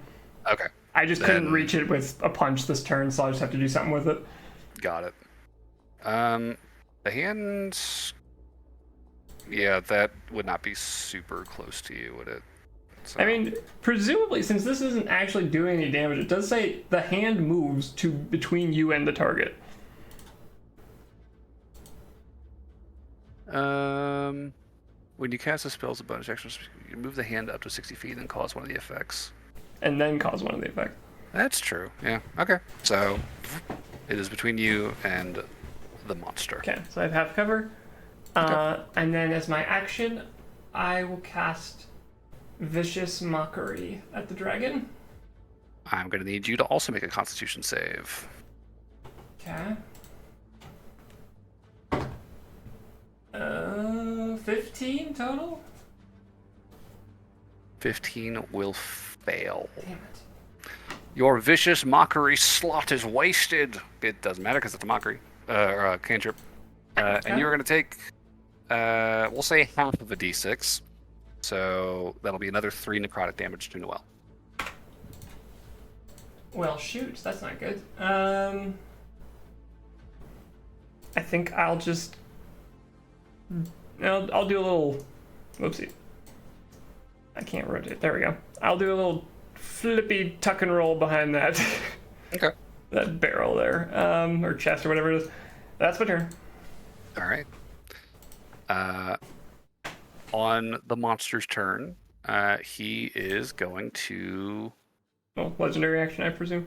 Yeah, he's in a legendary action. Now he will use his blasphemous word. As he stands next what to... about my mother? As he stands next to John and Burberry, he's going to go, fuck you, and you're going to need to make a or a Constitution saving throw, please. Oh, thank God. Thought I was going to have to do a wisdom saving throw. I was like, Oh, Cat looks worried. It might be 27. Okay, that's a success for John. 19. 19. Success for Burberry. Good shit. Hey, good work. Stuff the blasphemous word. Yeah, he does not seem to be able to do anything. Joke's with on that you, I don't know my mother. foul curse. I've been around sailors and adventurers for years. That would take. Or you shouldn't be so foul. That Swearwords will have take evolved us so much in 50,000 years. to Burberry. It is Burberry's turn. Okay, Burberry. No, I don't think I can move away from it, can I? No, You can try. Attack of opportunity. You can try. You can disengage. It's You're probably better off just stand there. yeah. Fine. I mean, he seems to be doing mostly like to hurt the people who hurt him first. I haven't actually done anything True. yet. Okay. So you said that the paralyzation thing a lair action or his action? That was a legendary action that he used on John. The effect is now ended. To be clear, John is no longer paralyzed or frightened. I know, but I have a thing that lets me give people advantage on that stuff. Okay. Yeah. But I would have to drop the thing for Noel. That's fair.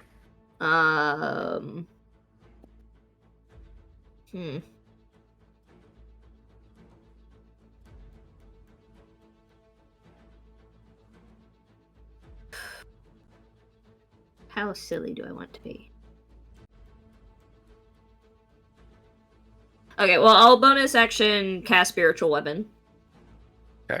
And I'll go ahead and upcast that to level 4. Ooh. Because it gets extra every 2 levels upcasts, not 1. So. Oh. When you do that, I need you to make a Constitution saving throw, please. Fail. All right. So that 4th level slot is squashed. The spiritual weapon fails. It's okay. So we're not allowed to cast spells, guys. And you are going to take I'll be fine. 10 necrotic damage.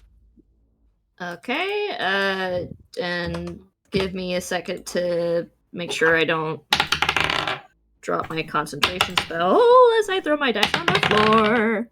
Oh, that's right. All right.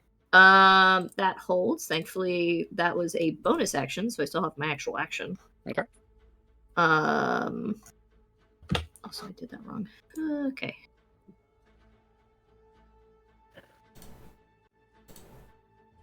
Should I have been making rolls to avoid the other 2 spells I cast? No, because you casted wasn't them on. before the dread effect was in play. Okay. You're good.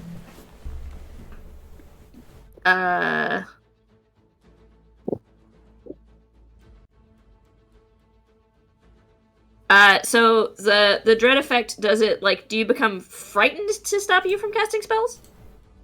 So any non-undead creature that tries to cast a spell of 4th level or lower is racked with pain and dread. Okay, so it's not like an effect. Yeah. Okay. Oh. Okay.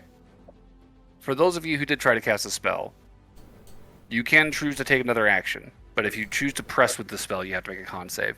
So, Kiki, if you want to take back 3 damage, Noelle, if you want to take back 3 damage, you could have done something else with that. Well, this was a reaction. Yeah, but I mean, you could choose not to cast it.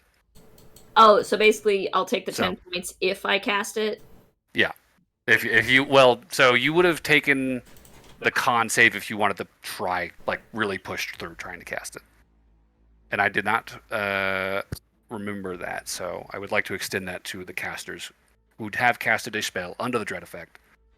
If you would like to retract that casting. I mean, it was a cantrip for me, so I'll stand by my choice. Okay. I'll retract mine because that was Yeah. So you would feel that effect threaten you when you attempt to use this spell or use a spell. And then if you wanted to push forward, it would be con save and then possible damage and loss of slot. Okay. Well, So you can do something else with your bonus action if you so choose. And Kiki would have her reaction. Okay. Okay, I just well gained then my spell slot and I 3 health back. will Yeah. I will bonus action disengage and move to here. Do you have bonus action disengage? Or That's a rogue or thing. regular. Either way, regular action disengage. I wasn't planning on doing any spells. You can get there. Can I get? Oh, I guess Yeah. that's enough. Dive into the That's gold. 30 feet. That's enough for him to stop insulting my mother. Sure. Okay. So disengage, pull back away from the gold. Gotcha. Okay. End of your turn? Mm. Okay. Then on his turn, legendary action, he will take a swing at John with his claw. John, does a nat 20 hit? oh no. I'll try and silvery barbs it.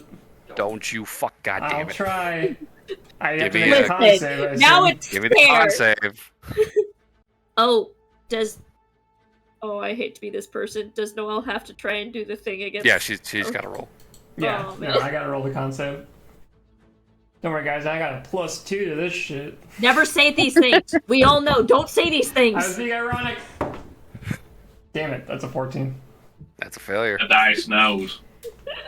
So, you are going to take 2 necrotic damage and Legitimately, lose a first level slot. literally, this is the only superstitious thing that I have. Just never say, "Oh, I'm good at these." So, John, you are Dang it! I didn't realize I was muted. I was telling you all I have inspiration changes. Oh, No? I will take it if you're willing to throw it out. Yeah. Alright. Okay, If it stops me from getting a crit, I'll do my very, very best. It's lower. Of course it's lower. It's No. always lower with inspiration. I'm so sorry. The dice knows. Alright. John, you are going Oh, to does that take... Shit, and he hasn't raged either. That's not good. Oof. Gonna be not angry the after best on this. So that's going to be 9 plus 7, so 16 piercing damage. oh, that's not bad. And that's going to be 2, 3, 4, 5, 6 doubled.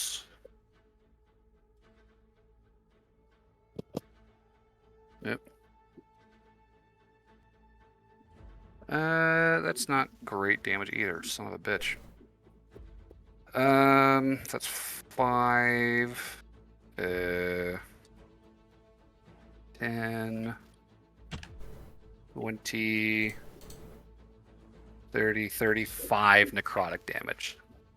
Jesus. And What is John needs to make a Constitution saving throw for me, as this necrotic claw attack rakes across your body, 19. picking up mummy dust. You throw an arm over your mouth, attempting to kind of stave off this stench that this thing is emanating, pulling away from the attack. You will succeed, and that will be his legendary action. Lair action. The dread is going to lift, and instead you will see from the shadows this almost like particulate begin to sort of manifest out of the darkness and begin to swirl around the mummy of Mezaxes as what is effectively a fog cloud materializes around him, engulfing him and John.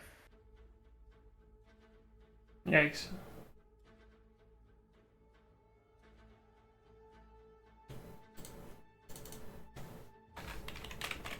And that'll take us to Kiki. Okay. I will move as far away from him as possible. As a heads up, he is currently heavily obscured by a fog cloud. What is heavily obscured mechanically? You are basically blinded when trying to see something that is heavily obscured. So you'll have disadvantage on attacks against him. I will try to cast Hunter's Mark on him. Does that require you be able to see him? Can I not see him? He is currently heavily obscured by a fog cloud. So I can do nothing. Cool. You cannot see him. You can attempt to attack him. You'll just have disadvantage. Well, if John's right next to him, doesn't that get rid of disadvantage for me? No, but that would no, because if you have disadvantage, you would need a source of advantage to get your sneak attack. I would by get John. advantage because John was next to him. Right? No, because we don't really use a flanking rule. I thought it was if you're talking about a rogue thing, don't rogues get advantage if someone is threatening the creature that's adjacent? No, they just get their sneak attack. But that that's just if they don't triggers have sneak disadvantage. attack. It doesn't trigger advantage. Yes. Gotcha. So you would need a source of advantage of some kind to cancel out your disadvantage and get a sneak attack.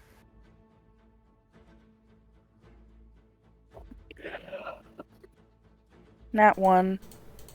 I missed both. End of my turn. All right. Oof. That'll take us to John. I rage. Okay. John is raging. So you are I'm gonna currently smack the little bitch. You are in a fog cloud with him. I do believe that means that you will also have disadvantage to see him. So yeah, so you're attacking with disadvantage. Does it matter that I have dark vision or no? No, it's fog. Okay. Gross sandy fog. I don't know. Do I want to use reckless attack or not? I don't want to give him more chances for crits, though. That is your call. I'll just attack with disadvantage. Okay. So I got a 18 to hit. 18 will not hit, unfortunately. Wow. Yeah, I think his AC was 20. Damn. Okay. No, I will try attacking again. Okay. Yeah, that's 14 to hit. So 14 will miss, unfortunately. All right. That is action, bonus action. Do you want to move? if I move, is there an attack of opportunity for that bastard? There would be. He has not used his reaction yet. No, I'll just stay there. Okay.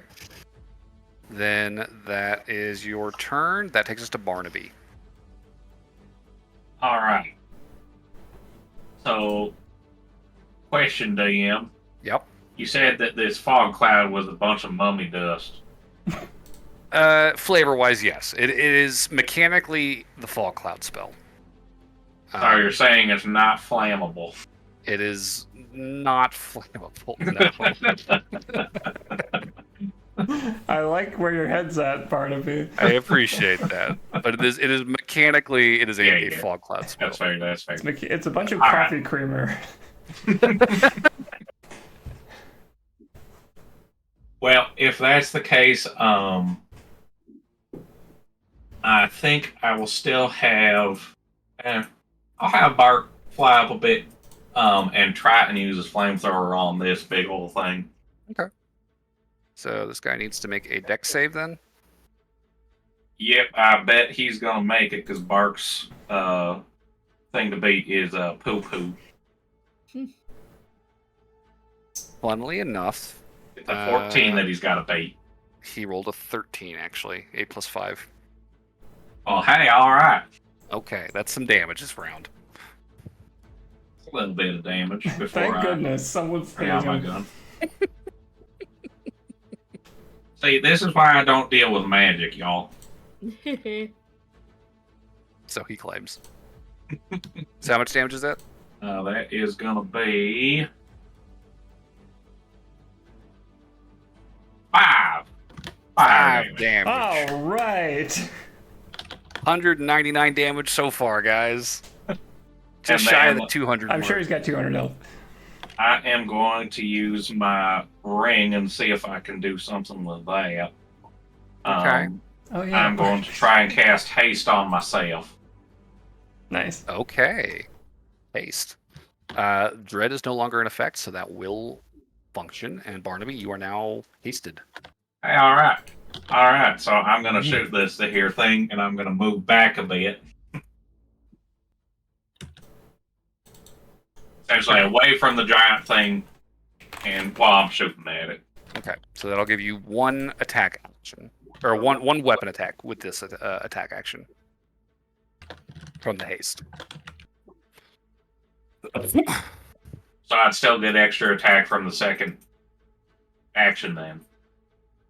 No, so you use your action to cast haste, right? Yep. And then haste is letting you make one additional attack this round. I thought you get an action. No, the way haste is worded is it says the action can be used to take. To take the attack, one weapon attack only.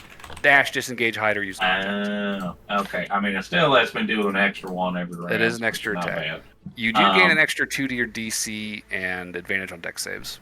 Yep. So remember that. So that is gonna be. Could be relevant. That's a nat 20. Hey, well done. Good shit.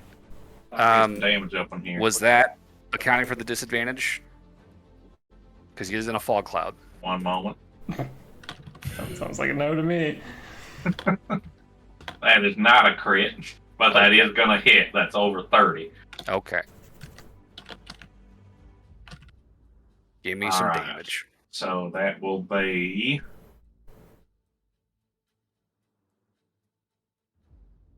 34 damage. 34. All right. So that's going to be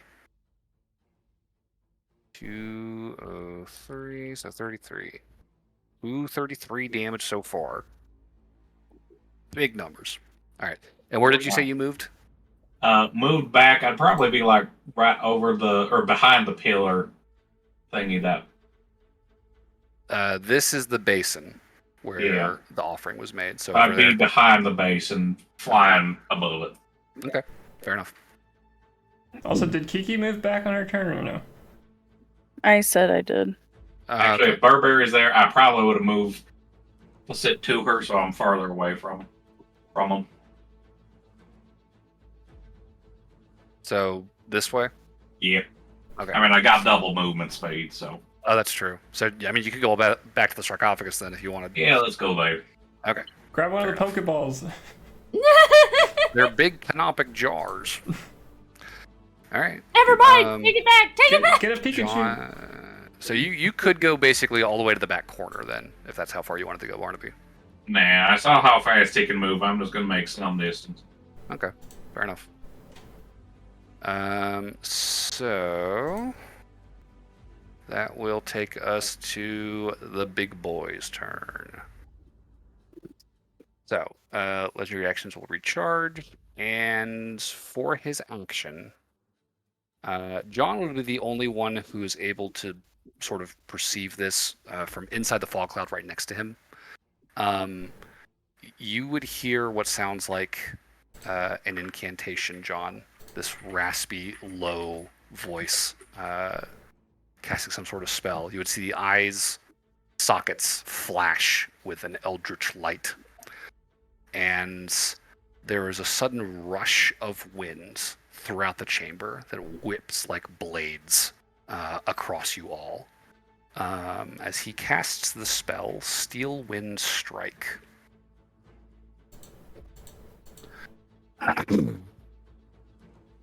And given that he has blind sight as a dragon, he is able to target 5 creatures he can see within range, which will be the party.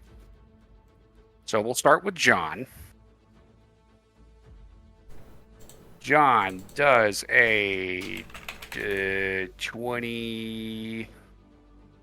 A 20. 20 does not hit John.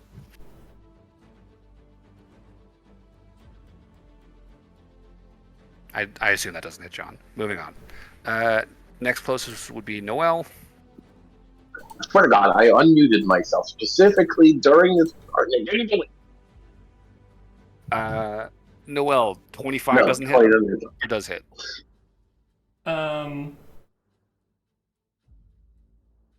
Sorry, 1 second. I was just checking something.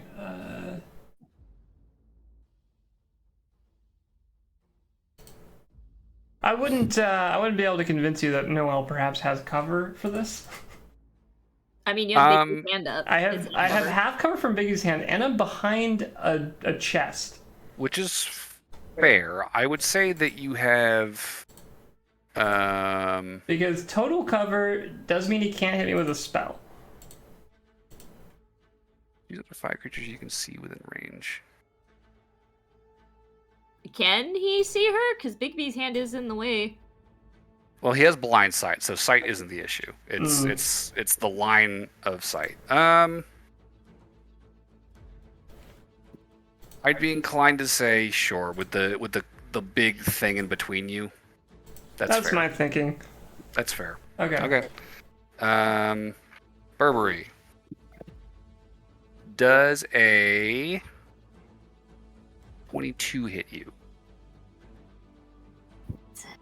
Meets it? Okay. So that's 1 hit on Burberry. Kiki. Does a 22 hit you? Okay. 22. And Barnaby, who is just within range. Boom. Damn it. I should have moved back a little further. I tried to warn you. Does a 25 hit? Yes. Okay. So you guys are going to take the damage of the Steel Wind Strike, which is going to be 60-10. Probably around 30. That is, wow, 2 1s and 2, so that's 4, 9, 19, and 27. 27 force damage. Ow. And then... No, say and then. I said, and then, to conclude this spell, you hear the characteristic teleport sound as nothing personnel kids right behind Barnaby. Ending the spell within 5 feet of a creature that he targeted. DBZ this shit. You need to get outside more. He knows instant transmission. And that will be Mezaxes' turn. You said that was 4 to 6, right? No, 26. Oh, 26. That's 26 damage. Much better. Yep. That'll take us back to the top of the order with Noel. God damn, Bigby's hand's too slow to keep up with this fucker. He do move fast. Is he 60 feet out again? Or further I than have to 60 make feet? a con save. You have to make a con. Oh, because you got hit. He is exactly 60 feet. Okay. Then I will fly my hand over as a bonus action, and I will give him the old 1-2. Tap him. I make the save by 1. Oh, good shit, Barnaby. Who? 22 That would've to been hit the bad. dragon. 22 will hit. He'll take... And that's his last time. 12. So 20 total force damage from that. Okay. 253. And then I will step out from my total cover. Let's see. 5, 10. Yeah, something like over here. Okay. How far does that put me from him? You are... like 50 feet from him. Okay. I will... So the dread is not here at the moment? There is no dread. The current lair action is a fog cloud that is surrounding John. Okay. I'm just going to stick with Vicious Mockery for this one. Okay. Which is a save on his part? Double check. Does it? Is it a save? If the target can hear you, it must succeed on a wisdom saving throw. Okay. That is a...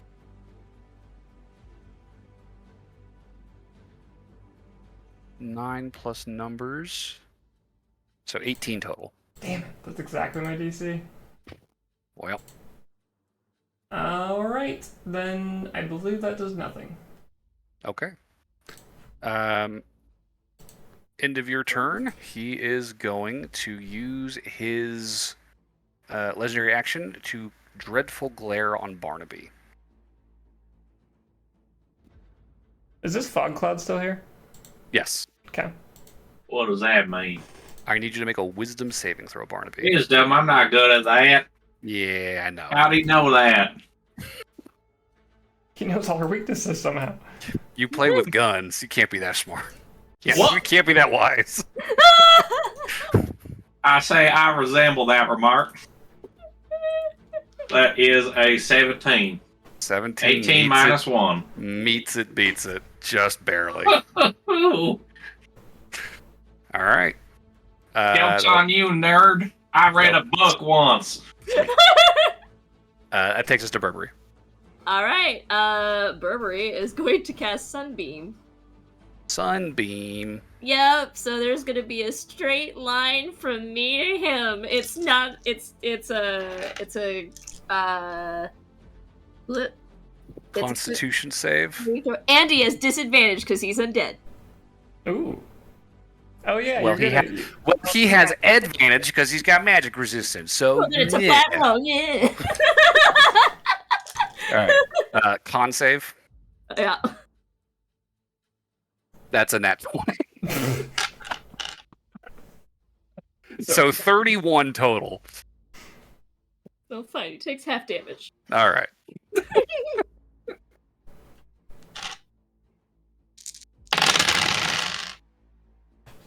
So much damage. 29 half. 29. Halved. So it's So 14. 14. Is that radiant? Yes. Oh, okay. That's a nice spell. Goddamn. Okay. And I can keep casting it. Nice. Well, that's a problem. I'm gonna hide. Where's Burberry going? I'll Burger, there's a big box over here.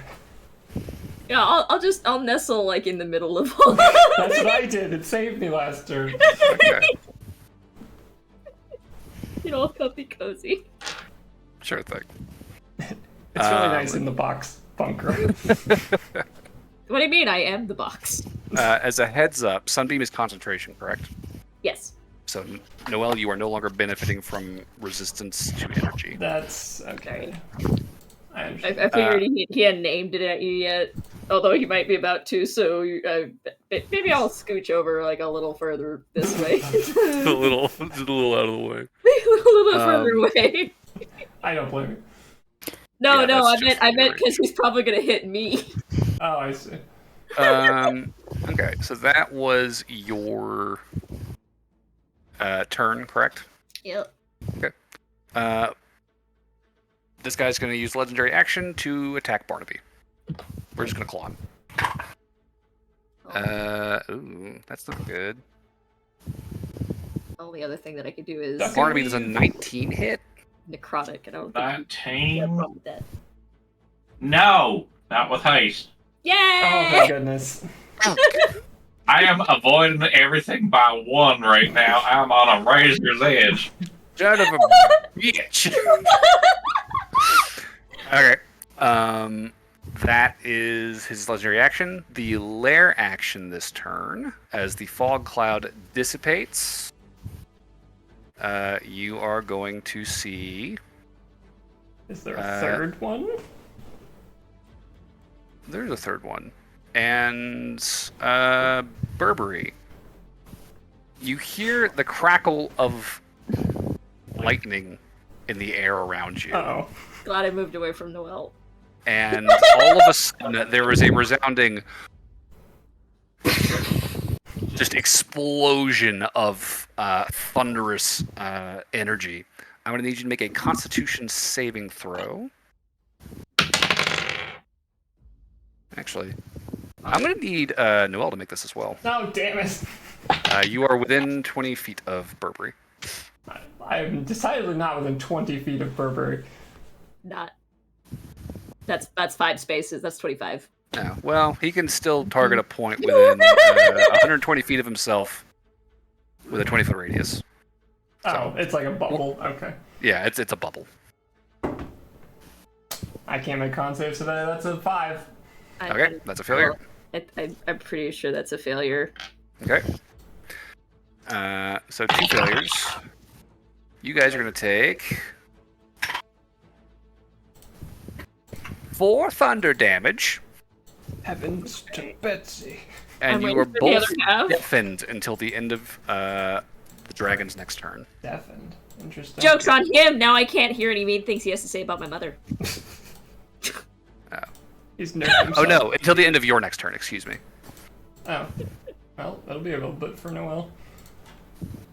Same. Or you just went. I'm already used to being deaf. I'm used to the high-pitched noise by this point. Creature can't hear it. Oh, this is so nice! I can't hear gunfire! So much quieter in here. Burberry, did you make the concentration check again? I did. Okay. Thank Success. God for being a battlecaster. Okay. All right. That'll take us to Kiki. I will shoot. The dragon. Dargon. Yeah. Fair enough. Well, he's not in a fog cloud anymore. That's helpful. He is not in the fog cloud. You can see clearly. And Barnaby is next to him, so you will get your sneak attack. 27 for the second hit. That'll hit.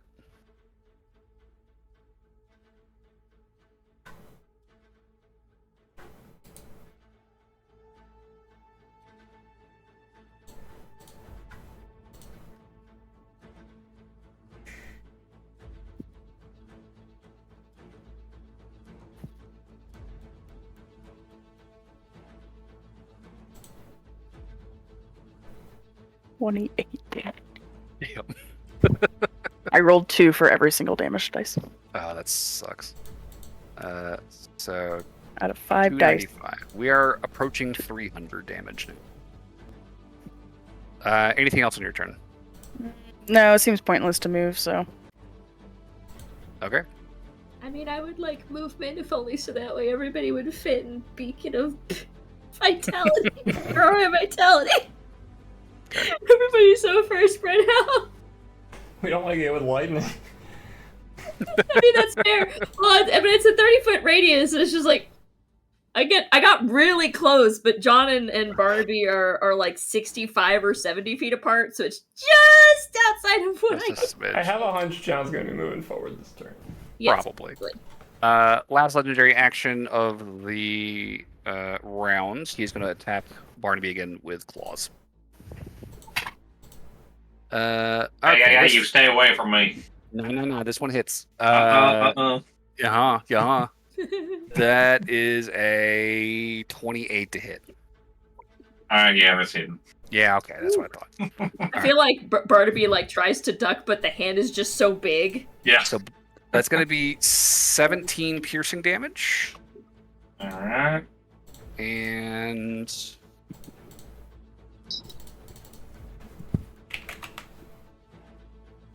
10, 15 necrotic damage. And you're going to need to make a necrotic or a Constitution saving throw against the necrotic effect of this claw raking across you. I'm also is that all bundled into one attack for the Yes. con save for haste as well? That is all. So all that damage is on this attack. Yeah. And then you need to make a con save. I'm just trying to determine what number I have to beat for my con save for the haste. The total was, what was that, 15 plus 18, so 28, so 14. 14. Or no, okay. 15 plus 18 is 33. 33. So 16. Con save of 16. So two con saves, one for concentration and one for this effect. Alright, so for the effect, that is 13 plus 8, so 21. Success. And then for the con save to maintain haste, that is a 27. That is 19 success. plus Okay. 7. Or 8. Again, you can feel this like rotting stench kind of approach your nostrils, but you kind of quickly, like, shoot out of the way after taking this hit, propelled by your boots. That will You take need us to take a bath. And to that's John. coming from me. It is John's turn. Wait. Barnaby, Bark. What about My Bark? bark. Did he want to do something? It's not Barnaby's turn yet. Nope. Oh, I'm sorry. That's I just got slashed. You got whacked Okay. Where's that damn dragon? across the room. Yep. There's God a damn it. stream if you need to see. Okay. 60. He's about 70 feet from you. Okay. Well, I can't make it that far, so I'll go 30 and then bamf to him. Okay. Can I bamf onto his back? How far is the BAMF? 30 feet. And how far is your movement? 40 feet.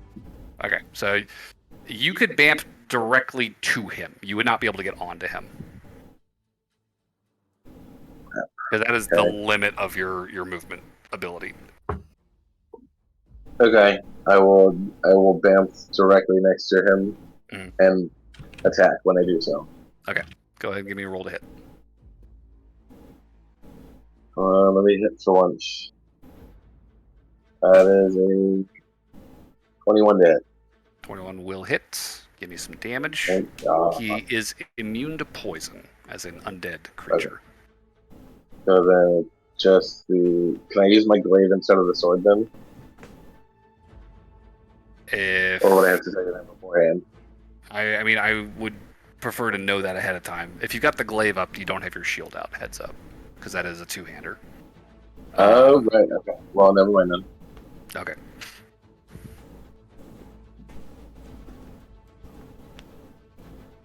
So that is the 1d8 plus 8. So that is 11 damage. Ooh. Okay. So he is at 306. The damage continues to stack up. Good shit. That's the end of my turn. Alright. Anything... that's everything. So Barnaby, it is your turn. No. Sorry. Before I end my turn, as a bonus action, I want to use Giant Smite. Giant Smite? So I grow to the large size. Is the teleport not a bonus or? I believe that's an No, that's an action. Oh, okay. That's why he can't attack and teleport at the same time. Gotcha. Part of the action is the teleport and the attack. So. Sure. Okay. Giant Smite. Sweet. That'll take us to Barnaby then. All right, buddy. Let's take a spin. He doesn't look so giant next to the dragon. He's a big boy. So this will be my first attack with haste. Okay. That is gonna be a 1 and 2 to hit. Will hit. That'll be 25 damage. 25. And then the next to hit is gonna be a 21. 21 will hit. That is 1 and 2 damage. Or 22. And then I will take my haste action to fire again. Okie dokie. And that is 30 to hit. 30 will hit. And that is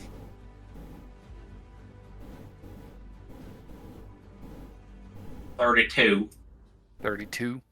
Okay. And if he's still standing, I'm going to action surge. He is still standing. All right, I'm action surging. Okay. Jesus, part of me. I drank some coffee, all right.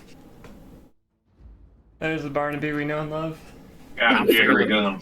I'm feeling juiced. That will be a 23 to hit, and then that is... Let's see. 29 damage. 29 damage. Yeah. Okay. So that's going And to take then me to... I am going to bonus action second wind. Okay. Because I'm not doing too high health-wise. I thought this would do something. Fair enough. Let's see. I'll regain some health.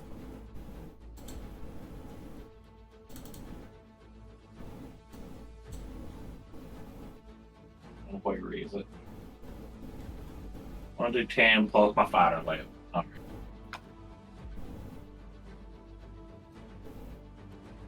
Oh, that's a 9 plus 7, so that'll be 16. Good healing. Okay. All right. And that is the end of the technique. Okay. That will take us to the dragon's turn. Does he get his breath weapon back? Please no. Okay. He is going to use his turn to multi-attack, I think. So, first off, the frightful presence of the dragon finally fully kind of kicks in here. I'm going to need everybody in the party to make a wisdom saving throw, please. Not wisdom again.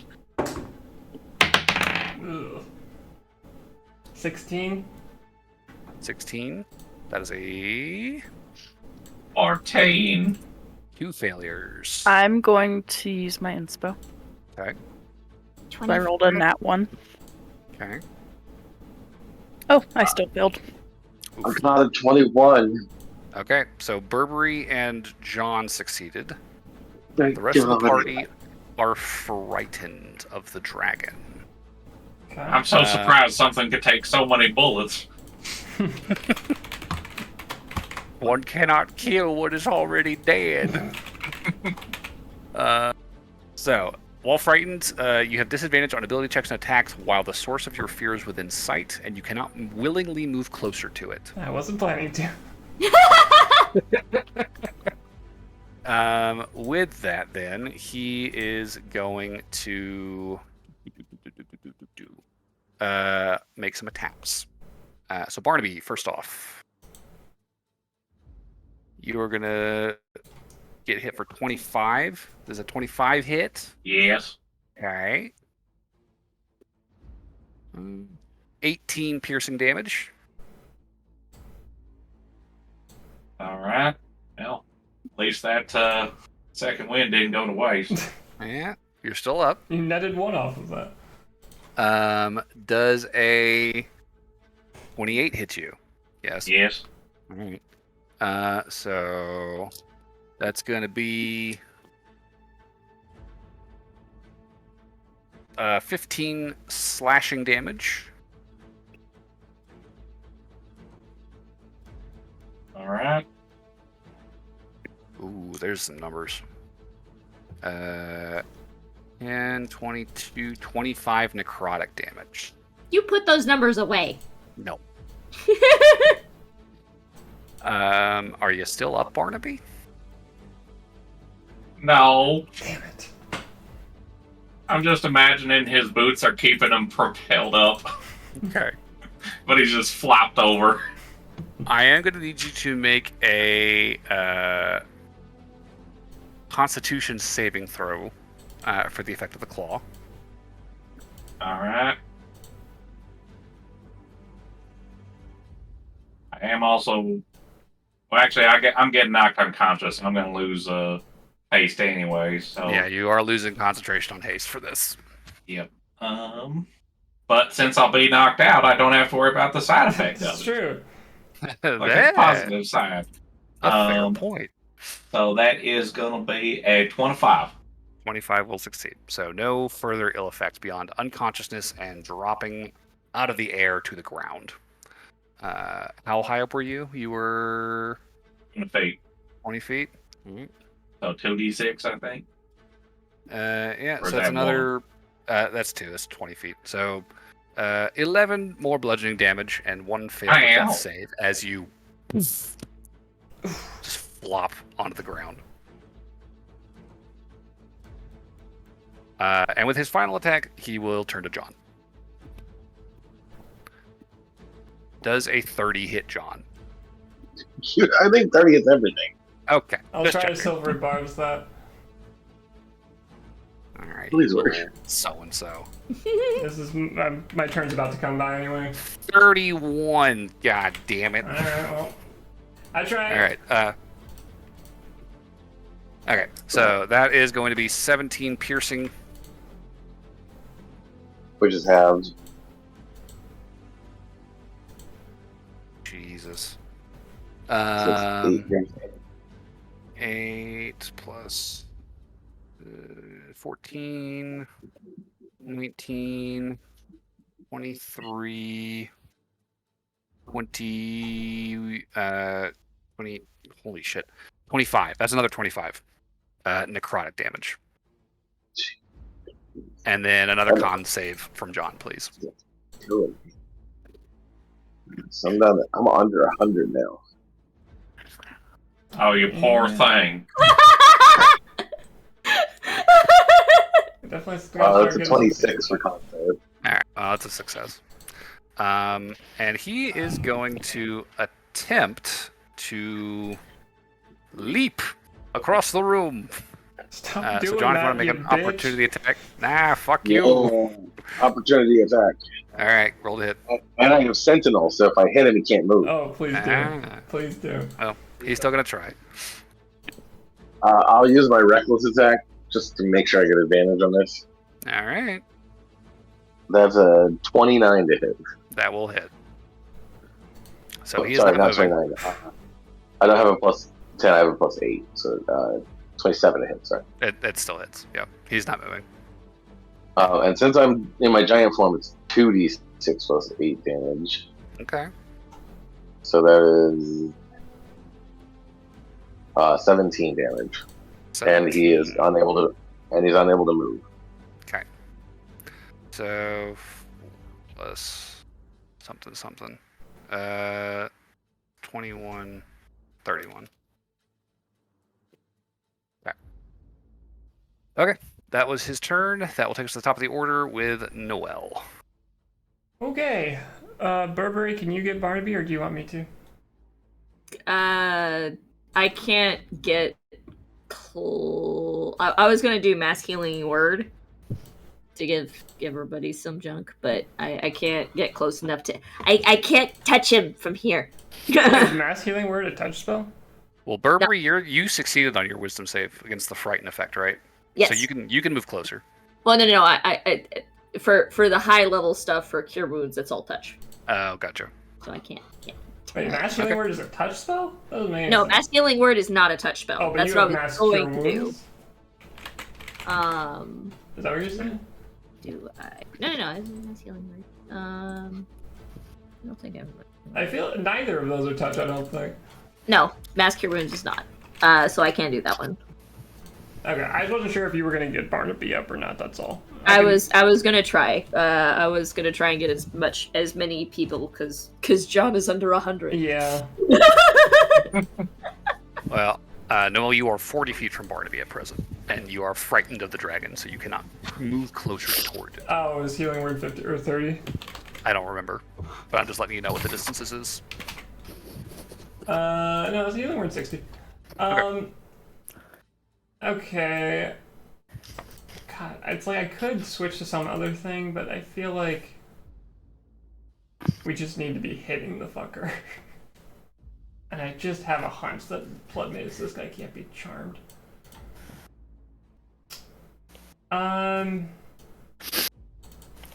You know what? We'll take a risk. I guess it's a bonus action, so I will have the hand punch him one more time at the very least. Sure. Get one good more clock in there. Oh, maybe not. 13. I assume that doesn't hit the dragon. 13 will not hit. No. Okay. Well, let's try switching to... Let's see, Tasha's or Hypnotic Pattern. Tasha's... Creature choice... Wisdom saving throw, fall prone.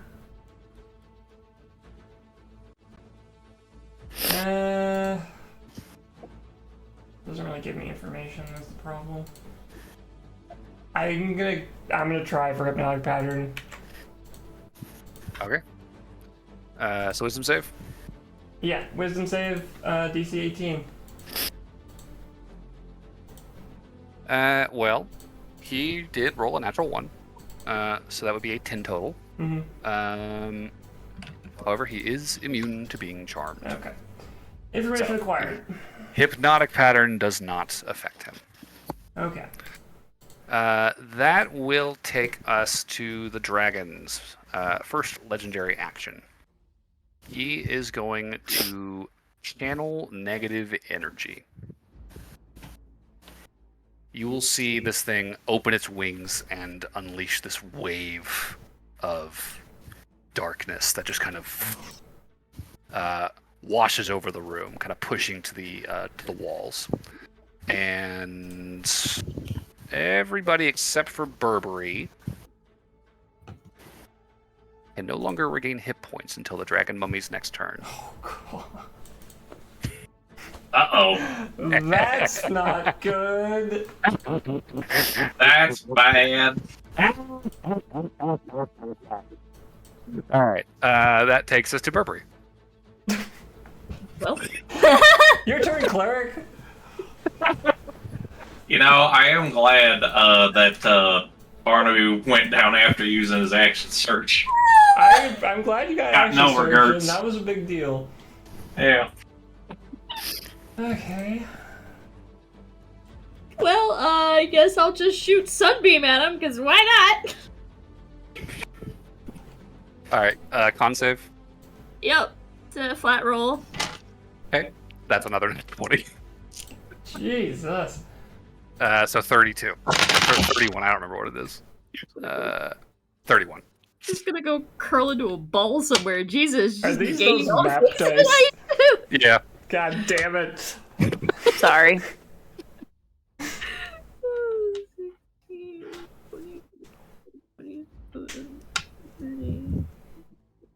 35 halved.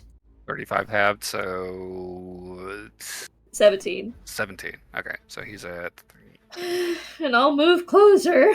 48. All right. Hide behind this basin. This duck. You creep closer. You dare approach the dragon.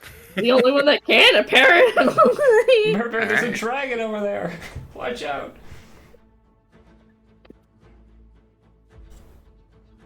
Okay.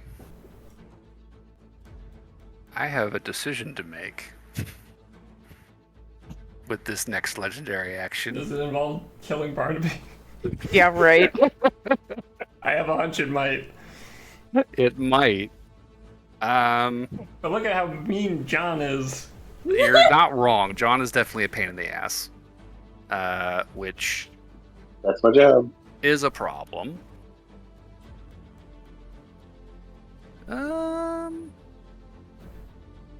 If You I can sit finish here the and make job it or finish the thing that's trying to kill you. That's if I can sit here and make it so he can't move, that's my job done. That's a fair point. I think he will probably deal with John just because John is still up and a pain in the ass. Yikes.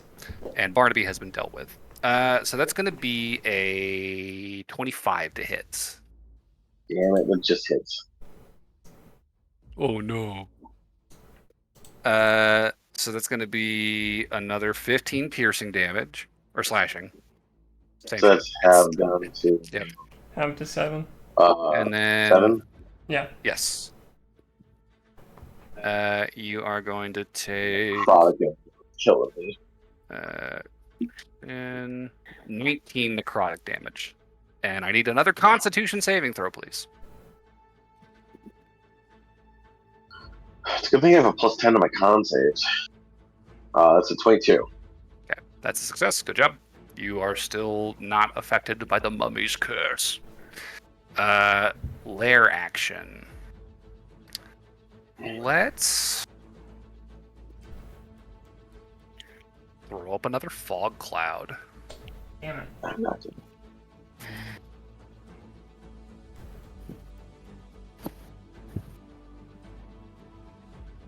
Okay, it is Kiki's turn.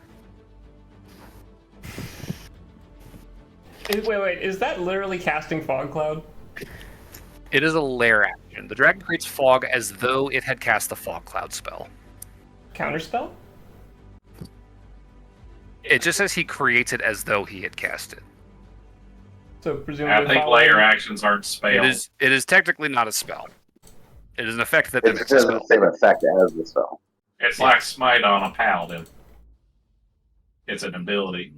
I mean, yes, it's an ability. I would not call it a spell, though. It is mimicking a spell.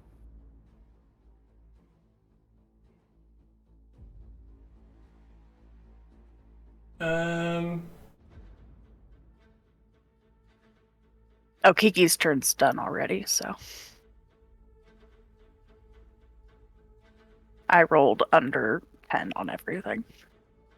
For the disadvantage with Fog Cloud.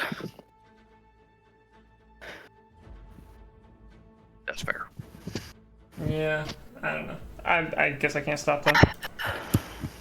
Okay. Kiki, moving, anything? Nope. Okay.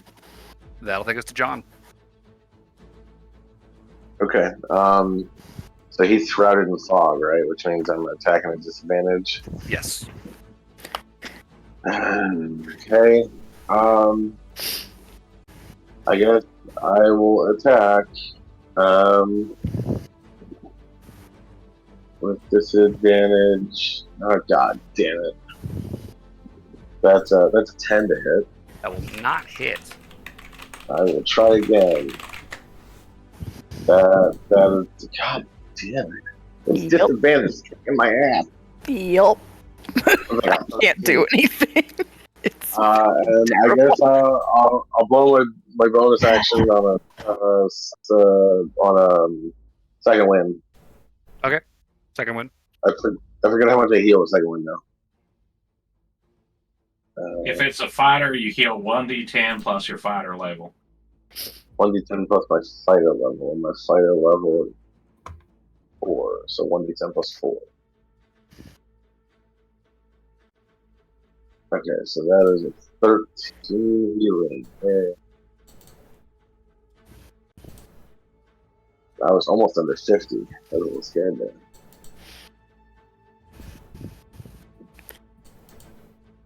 That's the end of my turn. All right. Before you do anything, Plo. Yes. Last case I'll make for this. Okay. How is the fog worded again? It is phrased. The dragon creates fog as though it had cast the fog cloud spell. Okay.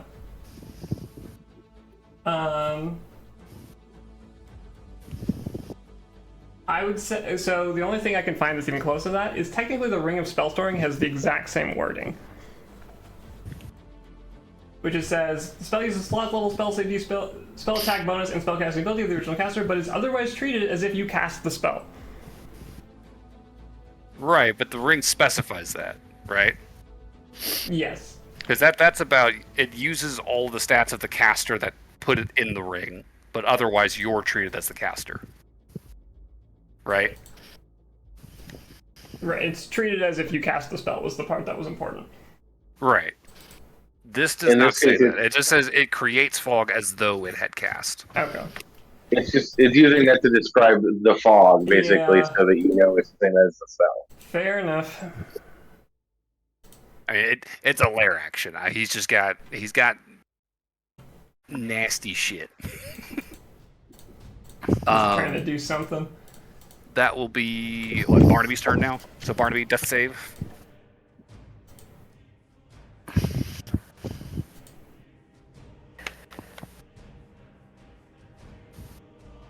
Okay, Barnaby has sent his first death save. Second, because didn't he already fail one? Oh, that's true. Well, his first rolled death save then. So I'll take us to the dragon. Do we get a breath weapon this turn? Nope. Yay. All right. Well, since we have the cover of fog, I guess we'll do some cheeky shit. John, you will see the eyes flash again and a claw reach out towards you, and I will need you to make a Constitution saving throw. The one thing I'm good at.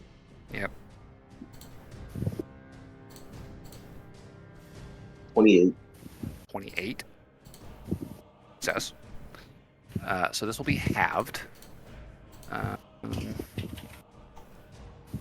But. 2, 3, 4, 5, 6.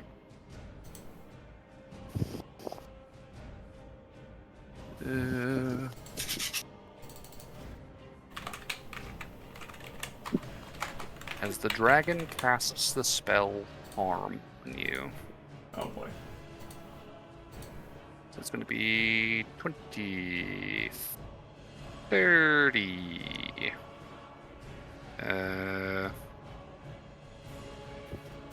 40.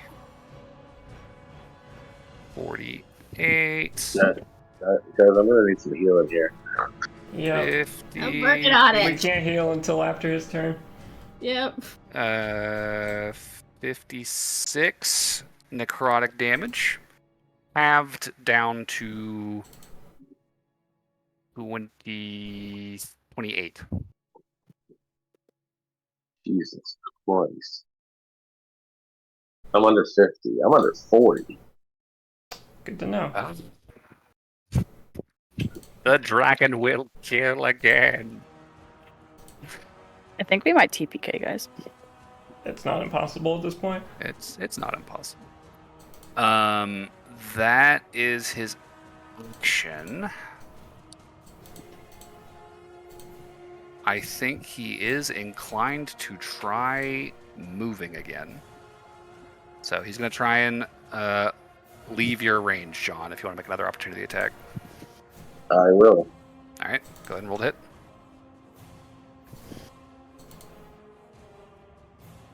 Is it still a disadvantage? Yep. Can I use our reckless attack to make up for that? You can. Okay. That would be 21 to hit. That'll hit. He is not leaving the fog cloud, alas. That is 16 damage. 16 damage. Okay. That is his turn. Top of the order, we have Noel. Can I see Barnaby? Barnaby is also enveloped in the fog cloud. Is that no healing effect still going or no? That is The still end of his going. turn. Well, I thought it I thought it ended It's- on his turn. Now, the lair effect changes at initiative count 20. Oh shoot. Okay. So I can't see him or Barnaby or John. Correct. Jesus. Yeah, no. We're so fucking. Also, I dumb. can't move closer. I'm still frightened.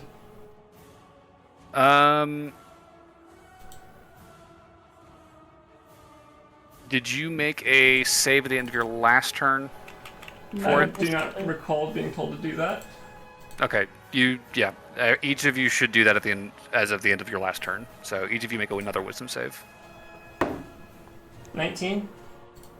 That's a success. Okay, so you were no longer frightened. Okay. Don't do this to me.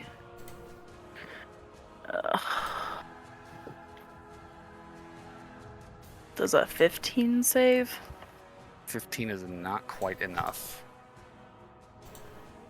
And then John would also need to make that. Or no, John succeeded. It was Barnaby that failed. But he's unconscious, so it doesn't matter. And I get disadvantage on all attacks while I am. While frightened. Correct. So what happens if you have like double disadvantage? Then It's just disadvantage. do I just not shoot? Not quite that bad. It's just disadvantage. So, Noel, Yep. you are no longer frightened. You can move towards the dragon. Cool. If you want. I'm trying to see what options I got. 1 second.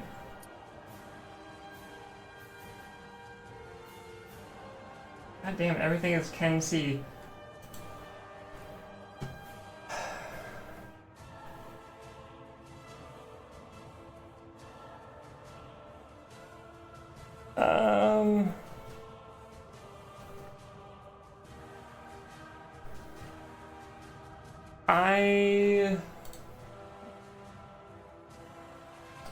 Let's play a game called Pray He Doesn't Have Legendary Saves. 5, 10, 15, 20, 25, 30. Okay. I'll get over here, kind of. Okay. Kind of peeking through these tall canopic jars Yeah. at the base of the Would sarcophagus. I mean, given that I know he's at least within this fog cloud, would I be able to see him from this location, or would he be hidden by the? He's in a 20-foot radius fog cloud, and he is a. I'm saying if the fog cloud was not there, would I be able to see him from this point? That is fair to say. Yeah, you'd be able to see like the top of his head. Okay. Yeah, I'll just give myself a little bit more leeway here. Okay. So I'll just stand there instead. Okay. I'm going to hold a 4th level spell. Okay. Polymorph. Targeting him. Okay. Good to know.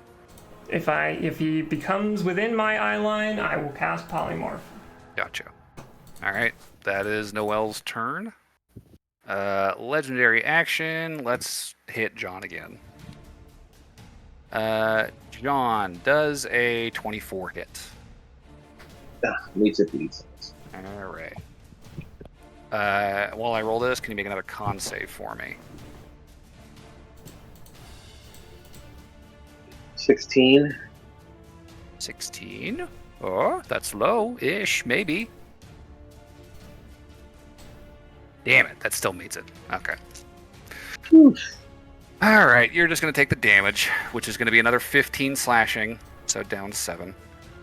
And then you are going to take 22 necrotic damage. Oh my god. I am at 9 hit points. Wow. I need to Sounds nice. Again, we're working on it. Like, the area effect does not let me heal you right now. Yeah, we can't see you, man. That is his legendary action. Burberry, it is your turn. Okay. I will move. But doesn't the lair action happen? After Burberry's turn. That's the worst. After Burberry, John's god dead. damn it. So John's dead. Alright, God. hang on. Can you hang on until my turn? Hold it? So the way it works is it goes off on initiative count 20, and it loses all initiative ties. And Burberry rolled a 20. Yeah. Can Burberry hold her action or her turn until my turn? No, I don't even need to hold it till your turn. I just have to hold it until the thing drops. Gotta give me a minute. Like, I'm sorry you're not used to having less than 50, but that's 50% of my life is having less than 50. Well, no, I mean, like, I can get to you if I need to on my turn, is the thing. No, only yeah, but you'll get attacks of opportunity. Plus, I was gonna do mass cure. No, because I can dance. I can dance away from him, so. I still want to get Barnaby up, because he's at 0. Yeah, mass cure wounds makes the most sense here. Burberry just needs to hold their thing until they can see. Yeah. Okay, well, so no, it's because mass cure wounds is up to 6 creatures in a 30-foot radius. Oh, you don't have to go to 6. Let me double check, because that was just in my shorthand, and sometimes A wave of healing energy washes out from a point of your choice within range. Choose up to 6 creatures in a 30-foot radius sphere centered on that point. Each target regains hit points equal to that number. Is there any spot where we're in the same range, though? Oh, yeah. You could mass cure wounds everybody in that circle. Yeah. No, I can mass cure wounds everyone, period. It's 30 yes. Nice. From I just checked. From yourself, got it. Oh, you cheeky fuck. Listen! I've got one job on this ship. I've got one job on this lousy ship. It's stupid, but I'm gonna do it, okay? Alright. So, mass cure wounds goes off. Everyone's gonna regain 3d8 plus wisdom. Your wisdom mod. Okay. Now we get to find out if Barnaby rolled in that one. 9, 14.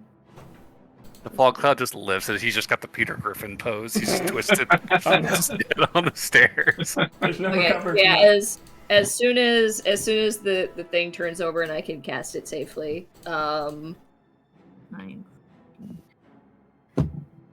Everyone gets 17 hit points. 17. Okay. So, that happens in a moment, but that'll be your ready action to cast that as soon as the fog cloud drops, or as soon as this effect ends, so to speak. Although, watch, just to spite, it's gonna be like, to cast spells, you have to get the thing back. Oh, actually, Kat, so the channel negative energy thing ended at the end of the dragon mummy's turn. So you could just cast it now if you wanted, Oh, okay. and keep your reaction. All right. Then That's It's what the we fog said cloud. earlier. I thought we were talking about the fog cloud still. I'm sorry. Okay. So that So everybody gets 17 hit points. Yes. Okay. Do I hear any cursing from Barnaby? Because if I don't, something's wrong. Ugh. Okay. He needs to take a bath. In a minute. And then I'll bonus action cast spiritual weapon again. So that is 2 leveled spells in a turn. Right. Yeah. Unfortunately, One of these days, I'll remember. one of these days. All right. Well, in that case, I'm gonna back up 10 feet. Okay. So at the end of your turn, legendary action from Mezaxes. He hears the hacking and the coughing from the prone man on the ground, and he says, "What the fuck? Go back to sleep." He's gonna step on you. Freaking Iron Man, go to sleep, go to sleep. Go to sleep. Yeah. Okay. So that is a 26 to hit Barnaby. Yes. Wait, Barnaby. wouldn't it be at disadvantage because the? Oh, He's got blind sight. Yeah. So that's gonna be 14 slashing damage. Ow. And 82 necrotic.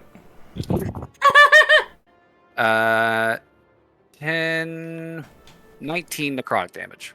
Barnaby's back down. Down I go. But the death saves recount. The death saves That have says reset. Hey, what did you roll, David? Previously, I rolled a 13. Okay, so he wasn't about to die immediately. Yeah, it was 1 fail and 1 success, and now he's back to blanks. Okay. So that was a legendary action, was an attack. Lair action, the fog cloud will lift. I'll release And the polymorph. dread will set in. Noelle, could you make a Constitution saving throw if you want to push through this polymorph? Oh, it was that effect. Well, the next one's about to be. I gotta Yes. use my inspo. I think I've collectively total for all these con saves rolled about 10. God, a 6 and a 1. I fail. You tried, and it just didn't get through. If it makes you feel any better, Kiki has done nothing for 3 turns because of fog cloud. Well, it is Kiki's turn now, and the fog cloud is gone. Do I take Oh, damage goody, from but that? I'm still frightened, so I still have disadvantage. Wait, do I take damage know from the dread? Oh, you will take some damage from the dread. That's going to be because that was a polymorph, right? Yep. DM does a... That will be 12 necrotic damage. Ow. I'm guessing a 9 doesn't hit. That does not. Was your total a 9? Yep. You don't have And to another- use sharpshooter every attack. Yeah, but it doesn't matter even if I wasn't using sharpshooter, I'm rolling fucking 2s. Yeah, no, What was the second roll? Nope. Another 9. Oh. No. Jesus. I am not rolling anything. Okay. That will take us to the last legendary action. John. Yup. Does a 25 hit, 25 hits. Yes. Goodbye, John. That's going to be 9 plus 7, 16 slashing, so 8. It's okay. No matter what he does, he can't actually kill me this round. He's He can only trying. take me down to 1. Well, if he has an attack left after he knocks you to 1, he can kill you. That's That'll true. be And he has a bunch of legendary actions. 18 necrotic damage. That puts me exactly at 1. And I will need a Constitution saving throw, please.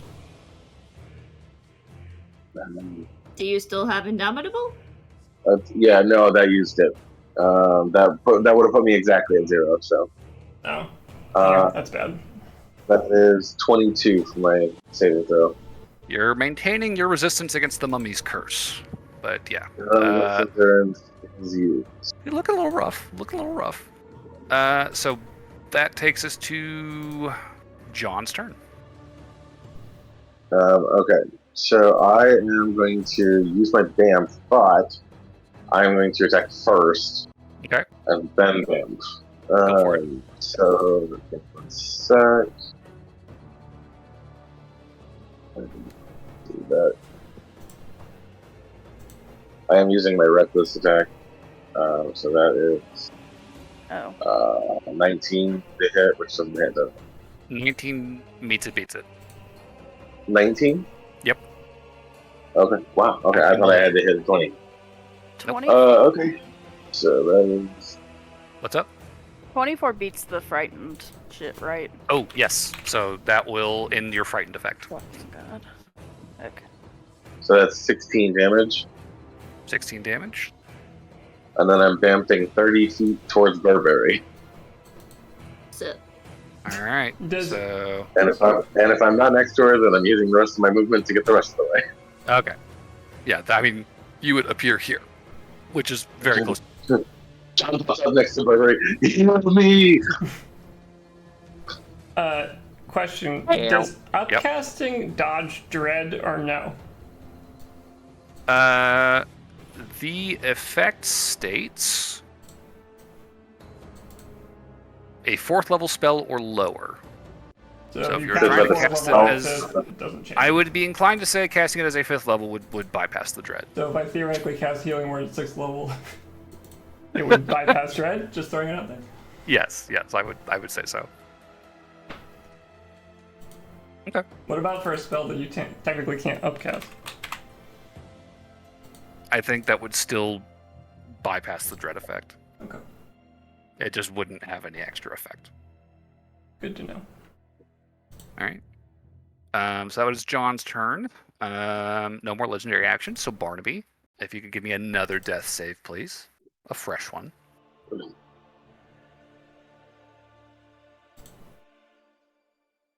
Good to know. And that brings us to Mezaxes.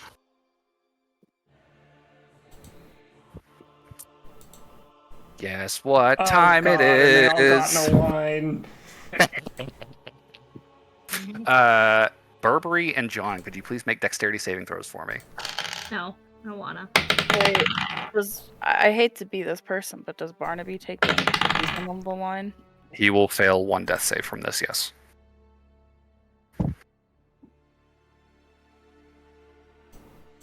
A non-natural 20. That's a success.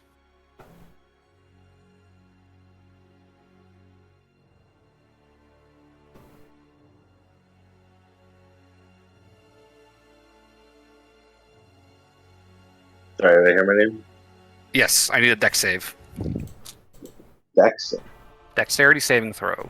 As lightning crackles between the dragon's teeth and arcs across the room. 21. Okay, so 2 successes. So you guys will take half of this. Well, if I take any, I'm dead, so. Maybe it'll instantly kill you, though. I don't know. But yeah, John will probably drop unconscious, and then Burberry will take... let's see, how much is it? That's a lot of 3s. I don't. It's stupid. Dumb. You're stupid. John has gone down for the first time. I in this entire finally campaign. did it! Okay, the dragon can die now, it's fine. I did what I came to do. Suddenly the dragon has a heart attack. So that's 20, 30, 40... So instead of 8. healing John, I might put up the beacon of hope so that the hit points max out, or the rolls max. Okay. So that's going to be 29. No, not 29. 26 damage to Burberry because you succeeded on the save. Mm-hmm. So 26, and then a concentration check on Sunbeam, please. Yep, 13. because I've totally been using it. It's fine. Okay, Sunbeam's still up. That will take us to... well, Mezaxes' turn's almost over, so he is going to leap over to Burberry and John. So, all this happening. Mm-hmm. Don't like it. All right. Noel, it's your turn. Fucking hell, man.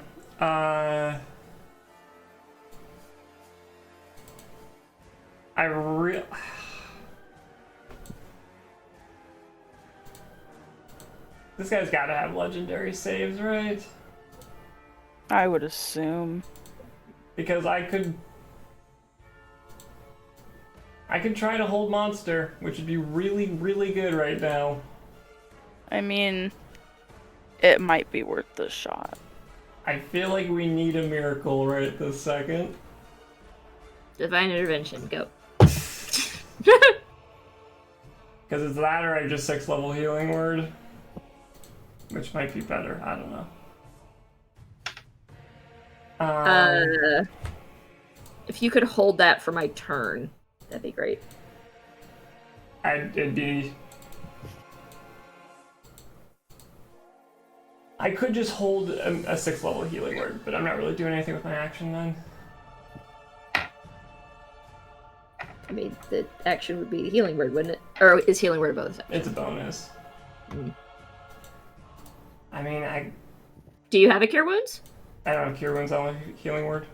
Okay.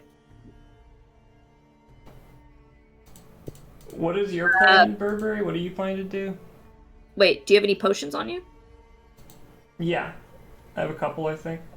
Why don't you spend your turn... I don't know if you can get to Barnaby in this one. Let's take a look. Because I think you'll get like third of the way there. Yeah, you can reach Barnaby. Okay, yeah, if you want to get to Barnaby and hold giving the... you can healing word, and then I can do... to give him a potion. Yeah, and then I can use Aura Vitality for the thing, and then that'll max out your potion. Yeah, we should probably get people back up. Yep. If only to give this dragon extra things to stomp on. Steppy, steppy.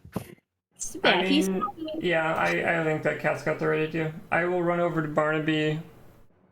Does holding the action matter for Aura Vitality? Is that only magical spells that it maxes out? Or is it all healing? It maxes all healing.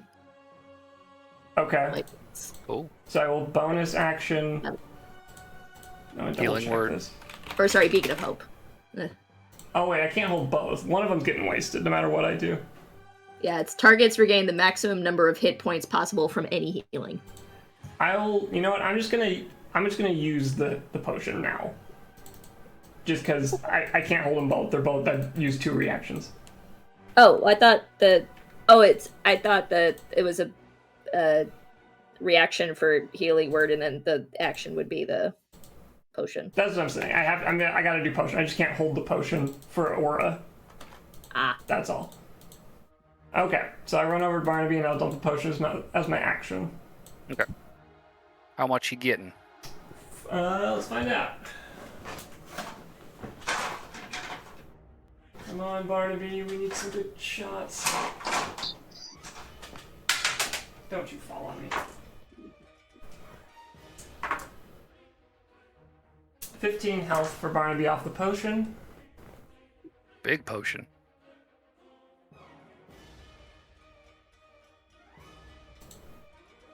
Yeah, something like coffee black with a bunch of cream in it.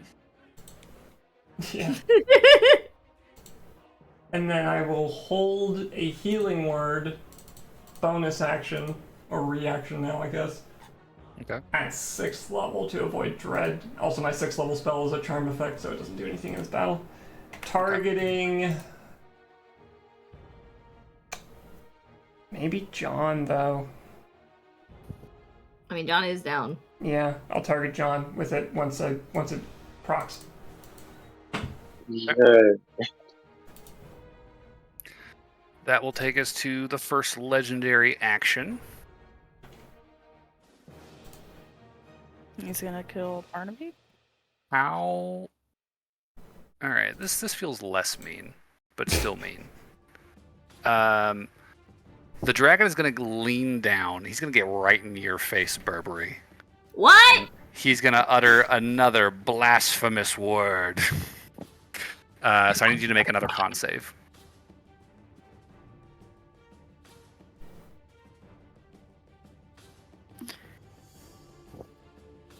I've been rolling so well tonight. What'd you get?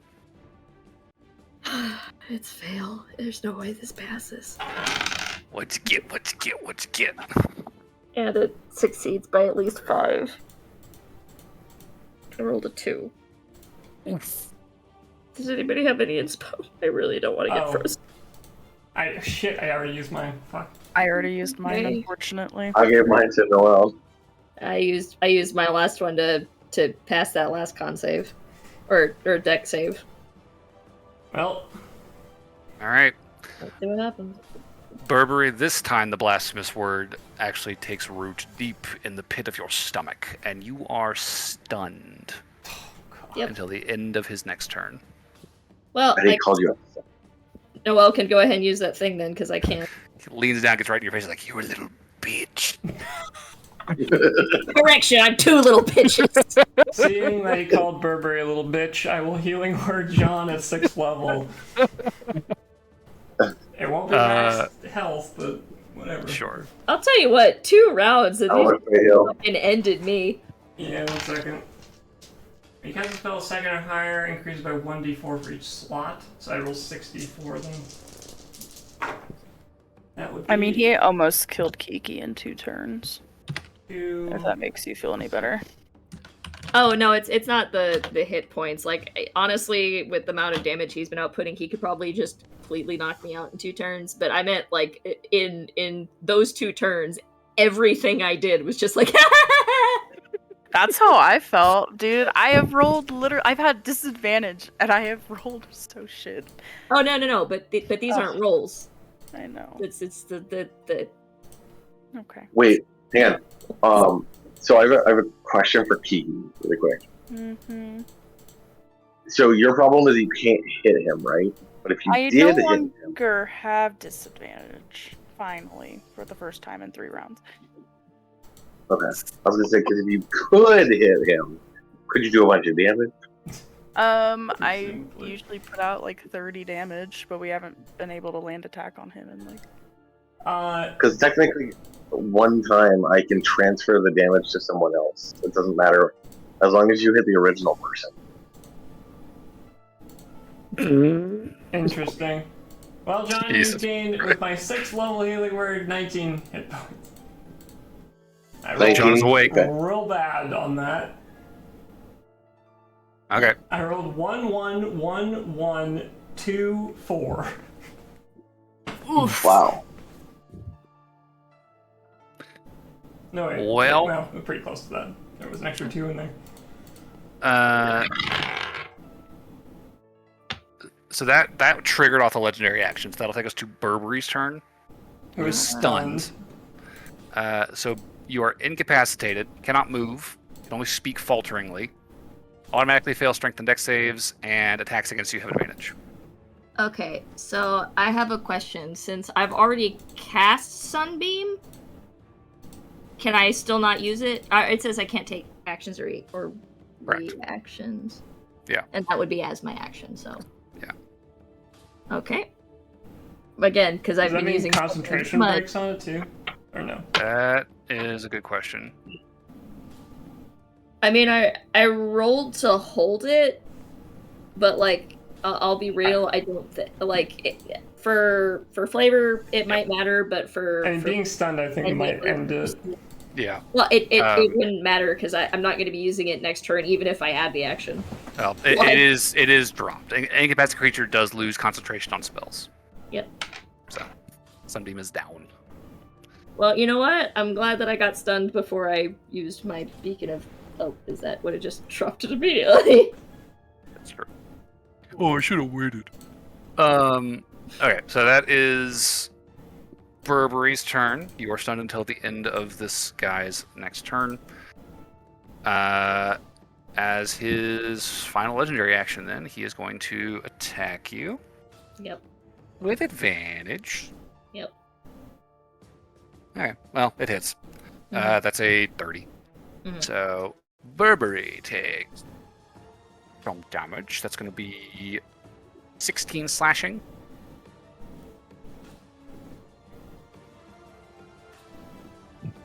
Uh, 10, 18, 19, 24 necrotic damage. Mm-hmm. And then I need you to make a constitution save. Is it for more damage? No, this is for the curse that nobody has succumbed to yet. It will continue to not succumb to. That's 20 plus. God damn it. All right, fine. So that is the legendary action, and now for the lair action, which means the dread effect will end. Didn't that just go up?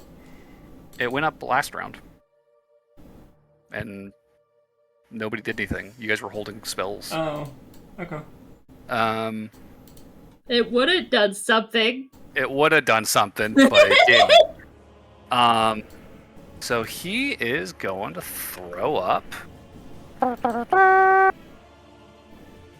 fog cloud.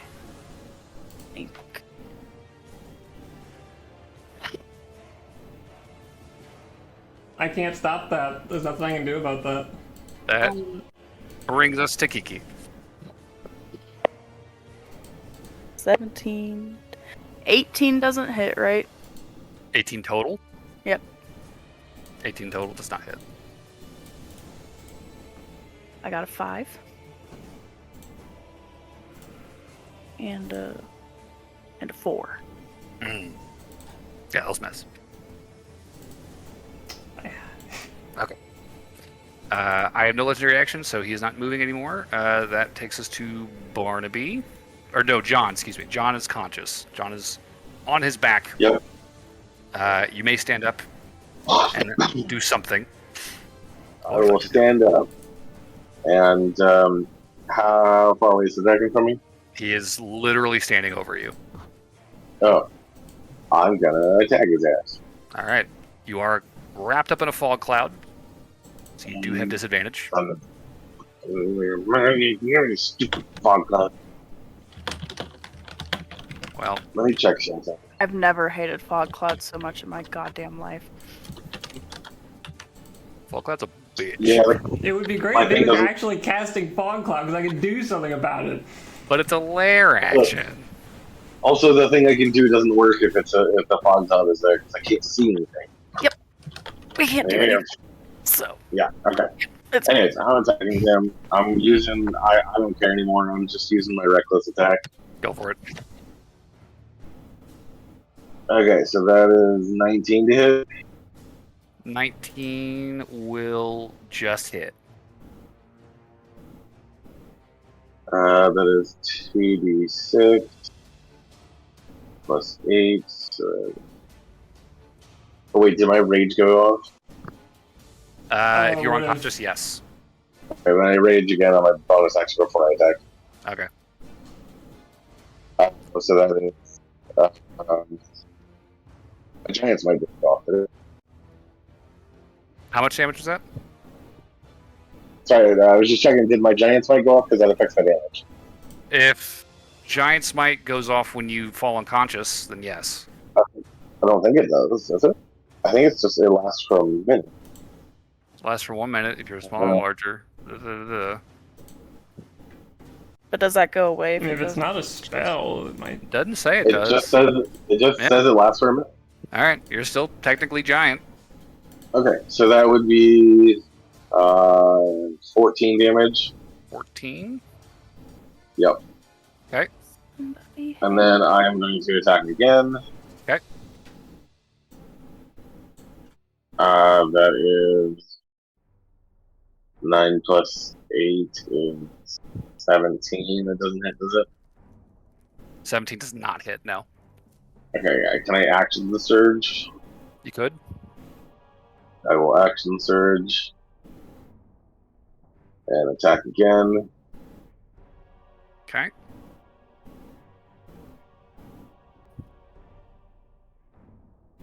That is 26 to hit. That'll hit. And that 17 damage.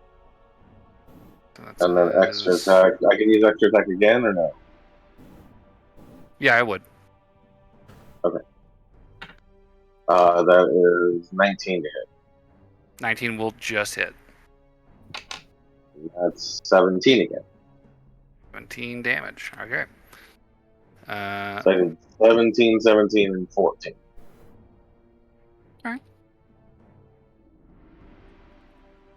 528. Big damage, big numbers. He's at half health, guys. I'm pretty much out of like everything, so I have tons of spell slots. I can't do a goddamn thing with them, but I have tons of them. I have a gun, but I can't see through as fog. soon as he hits me, I'm down again. So Yeah. Is that your turn, John? yeah. All right, that'll take Hi, us to John. Barnaby. Oh wait, Barnaby's alive. That's Barnaby right. is awake now, thank the fucking Lord. Barnaby, hit him with some damage. Don't take the Lord's name in vain. I fire. You have disadvantage. He is in a fog cloud. I don't care. Fuck you, DM. That's a 31 to hit. That'll hit. Jesus Christ. Oh, the other, on your, because of disadvantage, it did make me lose out on a crit. Oh, well. Oh, that's good. I'll take those. No, that's not good for us. We need those. No. I'll take those. Alright, so that is going to be 1 and 2 damage 22. Big damage. for first hit. Okay. Then I'll do it again.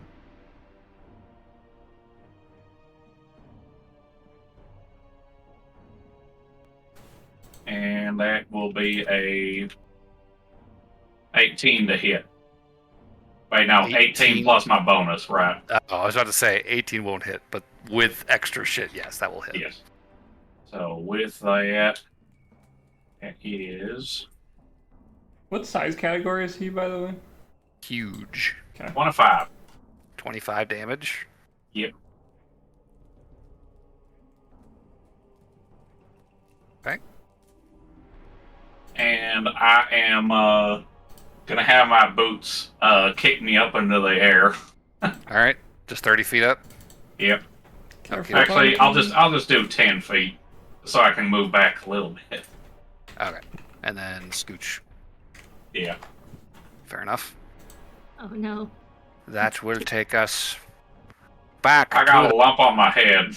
Back to the dragon. This is the one I was scared about. But Barnaby, do you think you can move like down instead of back? Because that's a line of 4. I don't like that. That is a good idea, wouldn't it be? Like here-ish instead. Scooch. Okay. Just as a general thought. So I appreciate where your head's at, Cat. no breath weapon this turn. Let's see. What kind of heinous, terrible bullshit can I throw at you now? I think all his best bullshit's done, so we're just gonna use his multi-attack. So top of that, frightful presence. Oh no, everyone's immune to the frightful presence at this point, so that will do nothing. So it's just going to be some attacks. Burberry does a 22? 21. Does a 21 hit? No! He missed! He missed! God. He can miss attacks? He's allowed to do that? He steps on you now. That's a 24. Yeah. Alright. So Burberry takes some slashing damage. That's going to be 13 slashing. Okay. And Burberry takes some necrotic damage. It's going to be 19 necrotic damage, and a constitution save, please. Go on. Are you still up? How would you know? Well, you would fall over if you weren't. How would you know? I feel like Did you'd he- spill out of the fog cloud. he just hits like Burberry, right? You just slapped Uh, Burberry. And he's still right next to me. That's a failure on the con. That's a failed con. Yeah, he is next to you. Does that mean I get my reaction from Sentinel to be able to attack him? Yeah, you could. So that's Okay, a failed I'm gonna con, do Burberry? Mhm. Okay. The first failure to the mummy's curse. So you're At least I assume a 9 fails. unable to regain hit points.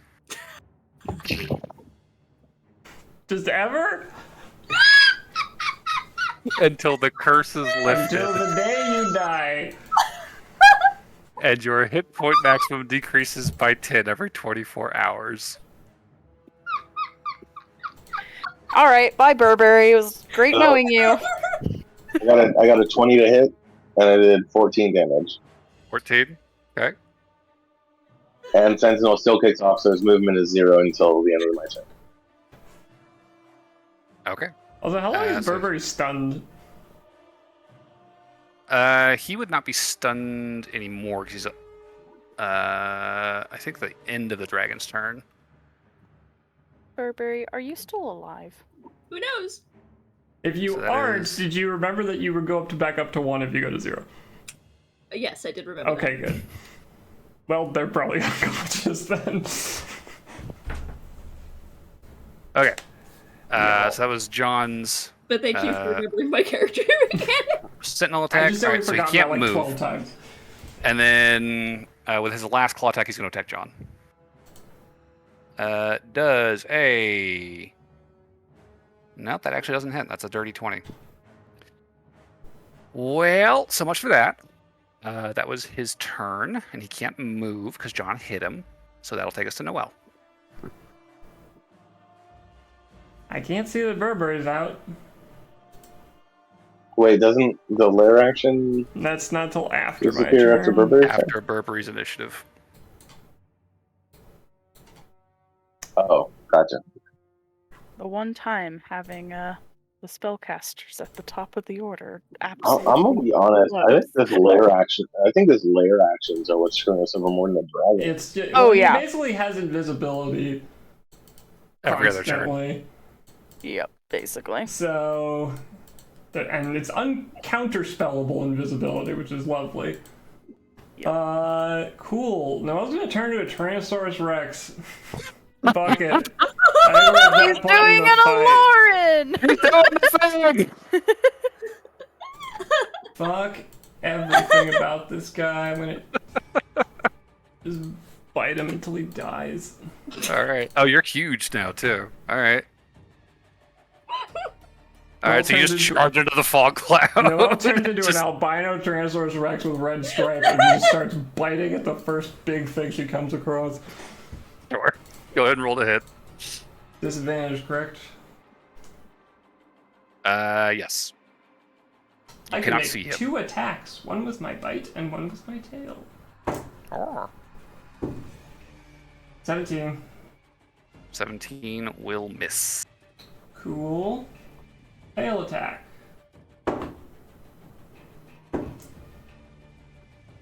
15. 15 will miss. Okie dokie. So there's now just a T-Rex wrestling with this giant dragon mummy. Well, that's pretty dang cool. This is painful. As his legendary action, he is probably gonna punch the T-Rex. I needed to pull him away from John somehow. So that is going to be a 20, or not 20, fuck. What is that? I have a 13 armor class. Okay, that's good. That'll hit then.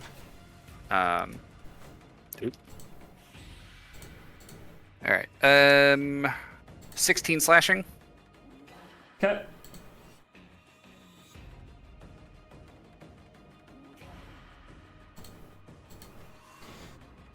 T-Rex hit points. 10. That's not great. 16 necrotic. Okay. And a con save, please. Yep. What do I have to beat? A 16. I beat it. That's a 17. Yep. That T-Rex will do it. And then a concentration check for polymorph, I believe. Oh, that's what I thought I was rolling. Shit. Fail. Nope. Well, so ends the story of the T-Rex. It was a valiant effort. Yeah, it looked cool. That will take us to Burberry.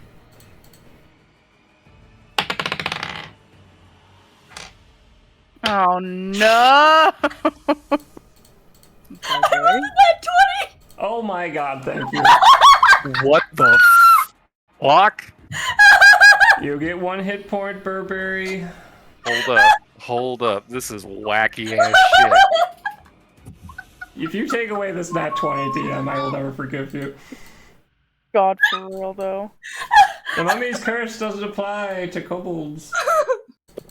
Jacob, you're gonna sleep on the couch. Well, no. So that's the fucking thing, right? Nat 20, you're gonna auto stabilize. That I don't think the curse interacts with that at all. So you're stable. I don't think you're conscious though, because you can't regain hit points while you are currently cursed. Yep. What a time to fail that roll, huh? I know. Like, this is fucking wild looking. Jesus. Okay, so good job, Burberry. Now everyone knows. At the end of Burberry's turn, one more legendary action. We're gonna turn away from the no longer existing T-Rex and whack John. That's a miss. That's a 2. End of his turn or his legendary action. Lair action will go off. Fog cloud will drop, and the dread will kick back up.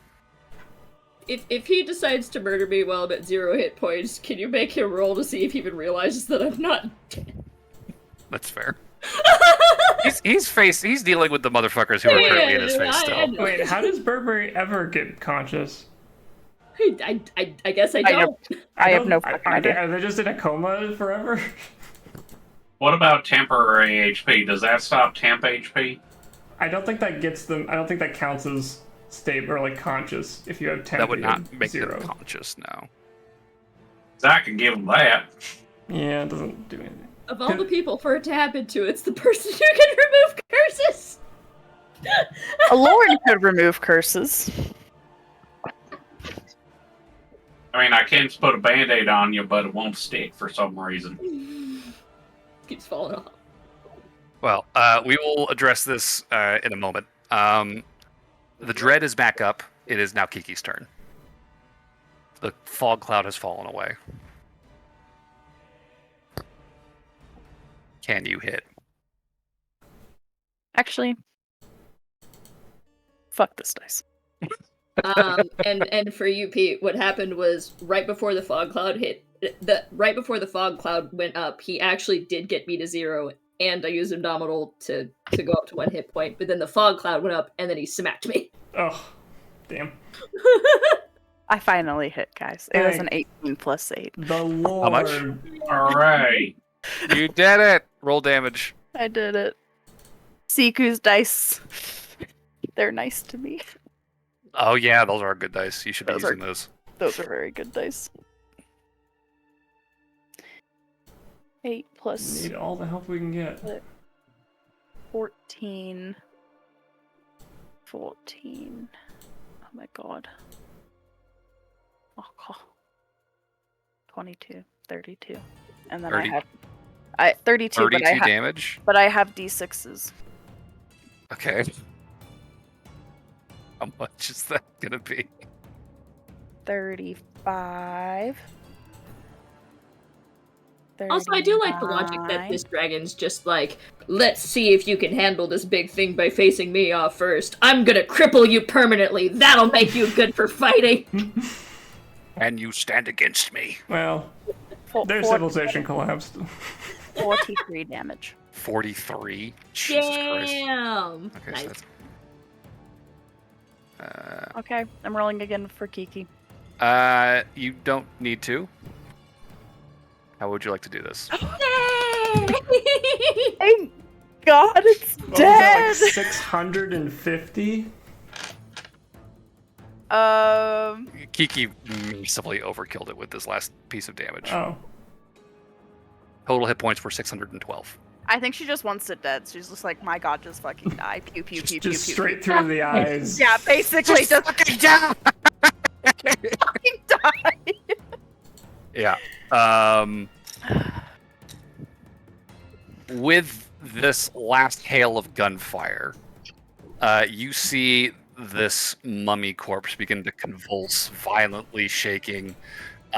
You feel the air in the room beginning to suck back towards the sarcophagus. And you see as this thing begins to almost unfurl, the ribbons of linens around its limbs beginning to trail behind it before it is lifted off the ground by this force of suction and back into the sarcophagus, and the lid closes over top of it. You are all left in the dark. Well, I hated that. Oh my god. I don't feel anything about it. And Noelle would immediately run over to Burberry and cast Healing Word. I know it's not going to work, but she would do that. She would try. And yeah, Burberry does not stand up. Oh no. No. I'll see if they have a heartbeat. You reach in, check for a pulse. I'll say give me a medicine check. So it's like I'm marketing spell slots. Yeah. Medicine check.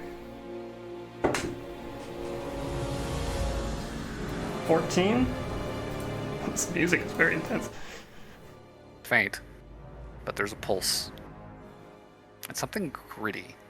It's not blood. You can feel the hot, wet sensation of blood through Burberry's clothes, but as you pull your hand away, there's something gritty on your fingers, and you kind of like sift it, and you see sand kind of drifting off of your fingers from where you touched Burberry. I hate sand. It's coarse and rough and irritating, and it gets everywhere. I'll take their. I mean, I gotta see what the fuck's going on. I'll take their robes back and respectfully undo their robes so I can see what they look like. So, I mean, both Burr and Barry are lying unconscious in these robes, and you can see where the dragon's claws had raked across them. The edges of their wounds are beginning to disintegrate. Where you would expect to see torn flesh, instead you see a thin line of gritty, blood-congealed sand.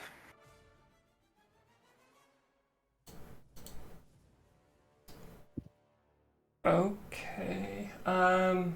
Does the glass wall still exist or no?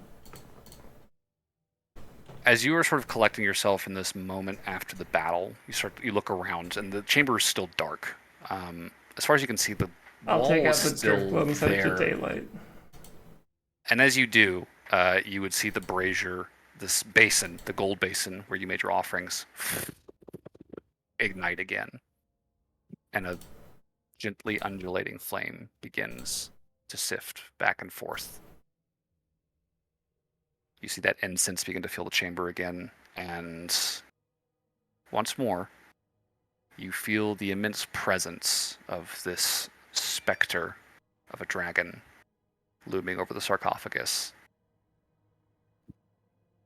And you would hear its voice. You are tenacious. It was an ugly fight, but you held on. You may yet succeed where we failed.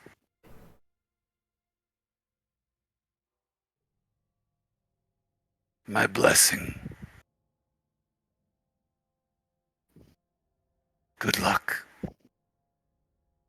And you would see from the center of this basin a small mote of light kind of rise up and pop like a bubble, kind of showering the room with these sparks of light that just kind of bounce off the stone floor. And all around the perimeter of the room, small flames ignite in torches mounted on the wall, now casting the room in a brilliant glow of reflected gold. And you can see the light from this basin kind of spread, this aura kind of enveloping this central pile of gold and treasures. Particularly the pole arm and the golden ewer, this dragon-faced pitcher nestled in the treasure trove, begin to shine and then begin to smoke. This vapor begins to sort of waft off of both of these objects and just begins to slowly kind of persist. The same sort of incense filled smoke that is wafting off of the basin now seems to be drifting off of these two items. In Burberry, you regain 1 hit point.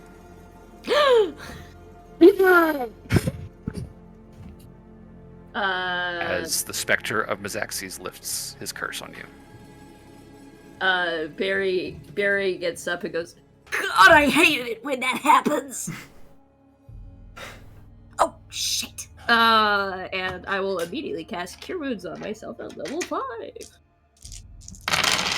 Oh, damn, David. That sucks. Okay, 15, 3, So glad you're okay. Oh, damn. 2, 27. Both Burr and Barry will give you a giant hug.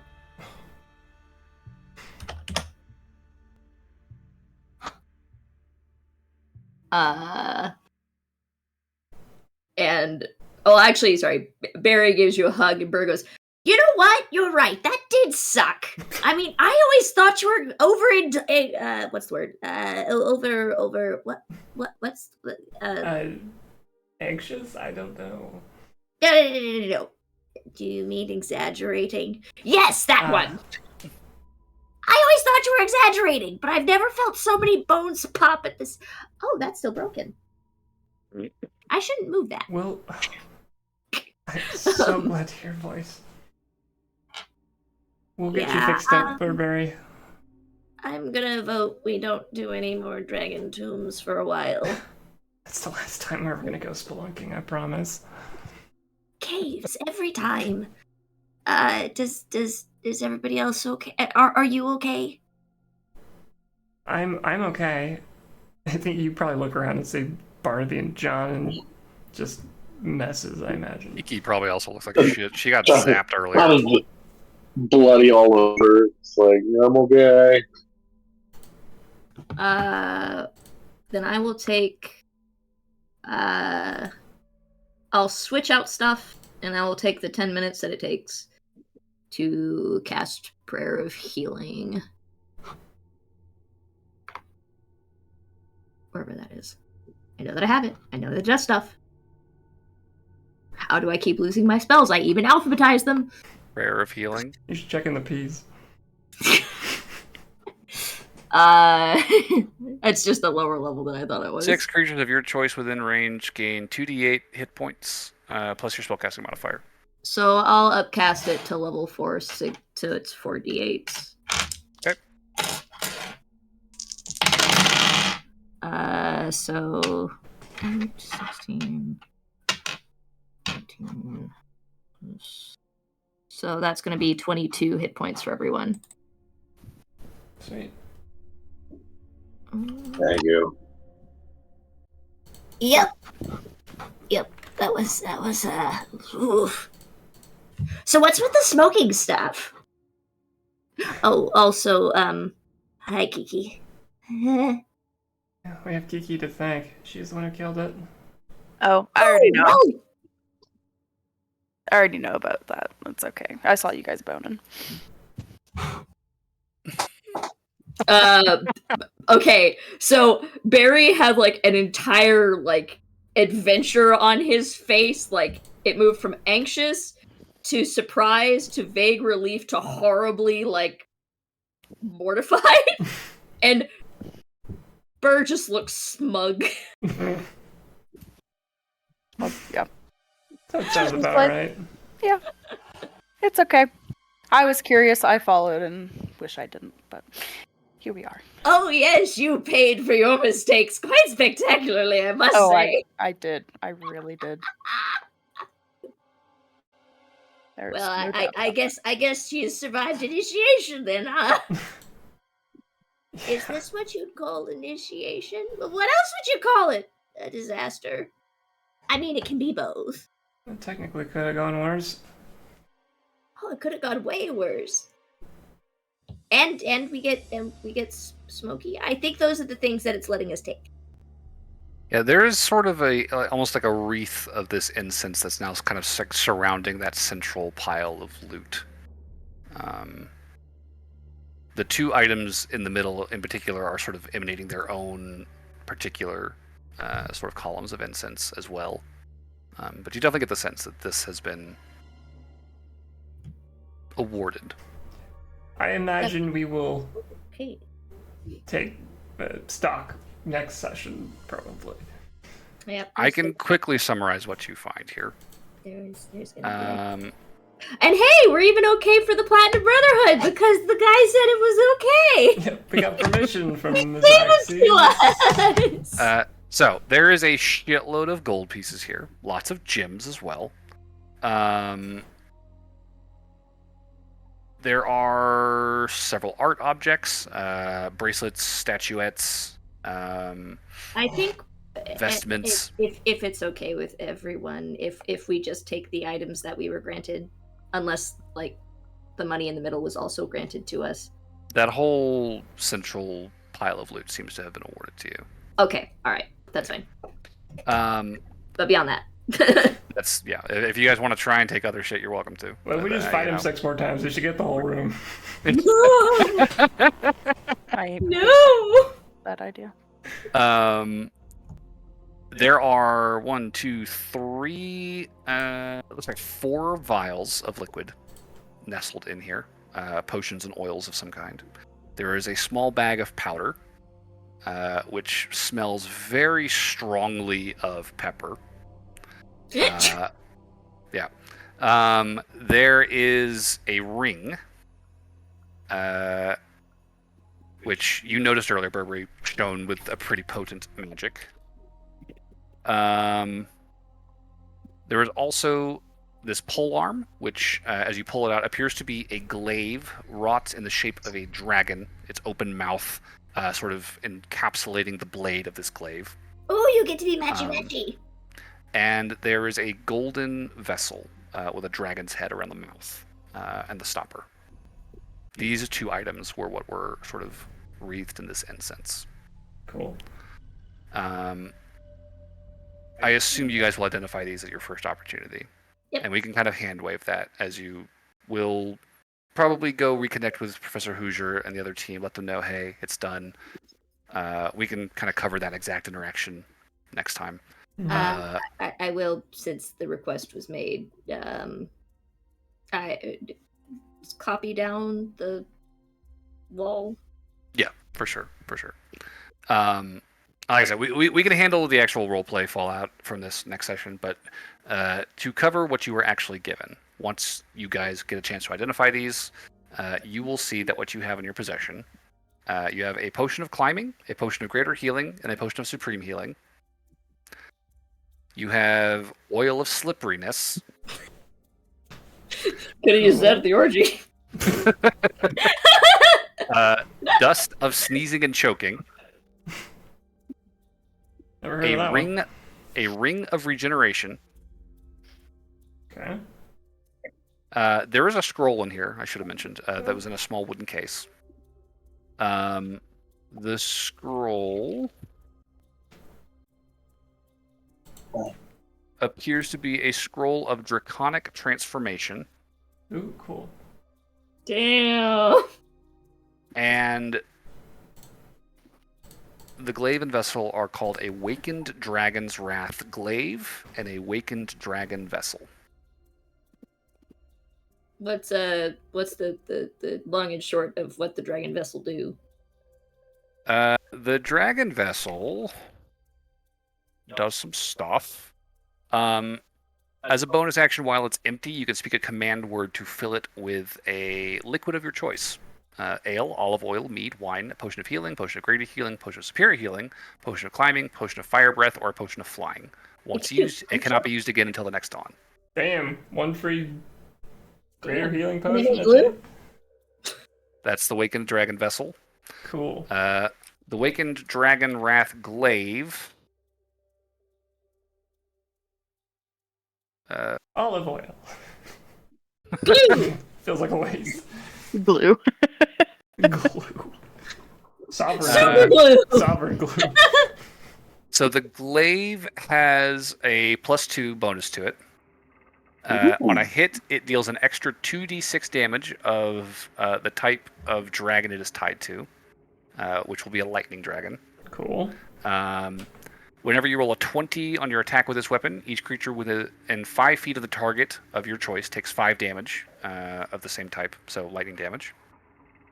And once a day as an action, you can unleash a 30-foot cone of lightning energy, dealing 8d6 on a failed dex save or half on a success. Wow, DC that's 16. awesome. So my only problem is if I take that, whenever I use it, I can't use my shield, which means I lose. Yeah, it's quite a conundrum you face there, isn't it? Whatever will you do? I lose 4 AC. Or play with this sweet glaive? What do you think? I mean, I can just use my glaive every so often and put it away right away. Yeah, well.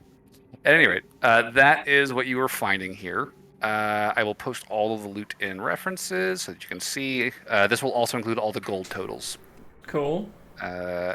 For the gems and the coins and the art objects. Oh my gosh, that's a lot of money. Yep. 116,882 gold pieces. Plus 19,640 in gems. Any diamonds in there? Not a one. Obsidian, Plus- Zircon, Moonstone, Tourmaline, Coral, Art Topaz, objects. Alexandrite, Peridot, Black Pearl, Aquamarine, Fire Opal, Emerald, Opal, Star Ruby, and Black Opal. I feel like... Nope. Well, no diamonds, Burberry. Sorry.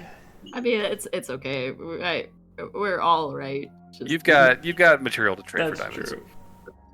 Okay, I'm just gonna if it's all right with y'all, I'm just gonna hold on to this ring of regeneration until I get my hit points back, That's fair. and then pass it off. That is fair. That's all good. Oh, that's cool. Apparently, if you lose body parts, it brings them back. Yeah. We can test it. Hey, Barnaby. Oh my god, Barnaby could get He's his not finger here. back. Oh no! Oh, He no. doesn't know. Oh, he getting his finger back. Oh yeah, I forgot about that. What? That ain't my finger. That's just a weird 11th finger.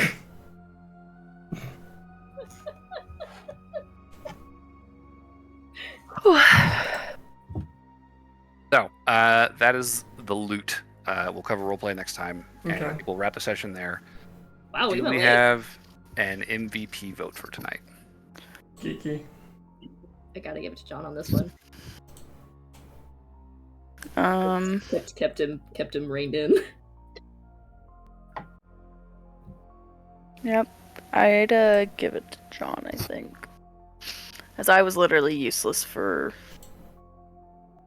You did a lot I of was just damage. thinking because you started off with like 100 damage and then you got the killing blow, which was... I did great the first 2 rounds, and then I could not do anything until that last round. None I of think us in really total, could. Kiki did like almost 300 damage. Yeah, something like that. Or maybe no, 200. Excuse me, 200. Because it was like 150 on the first round, and then another 50 at the very end.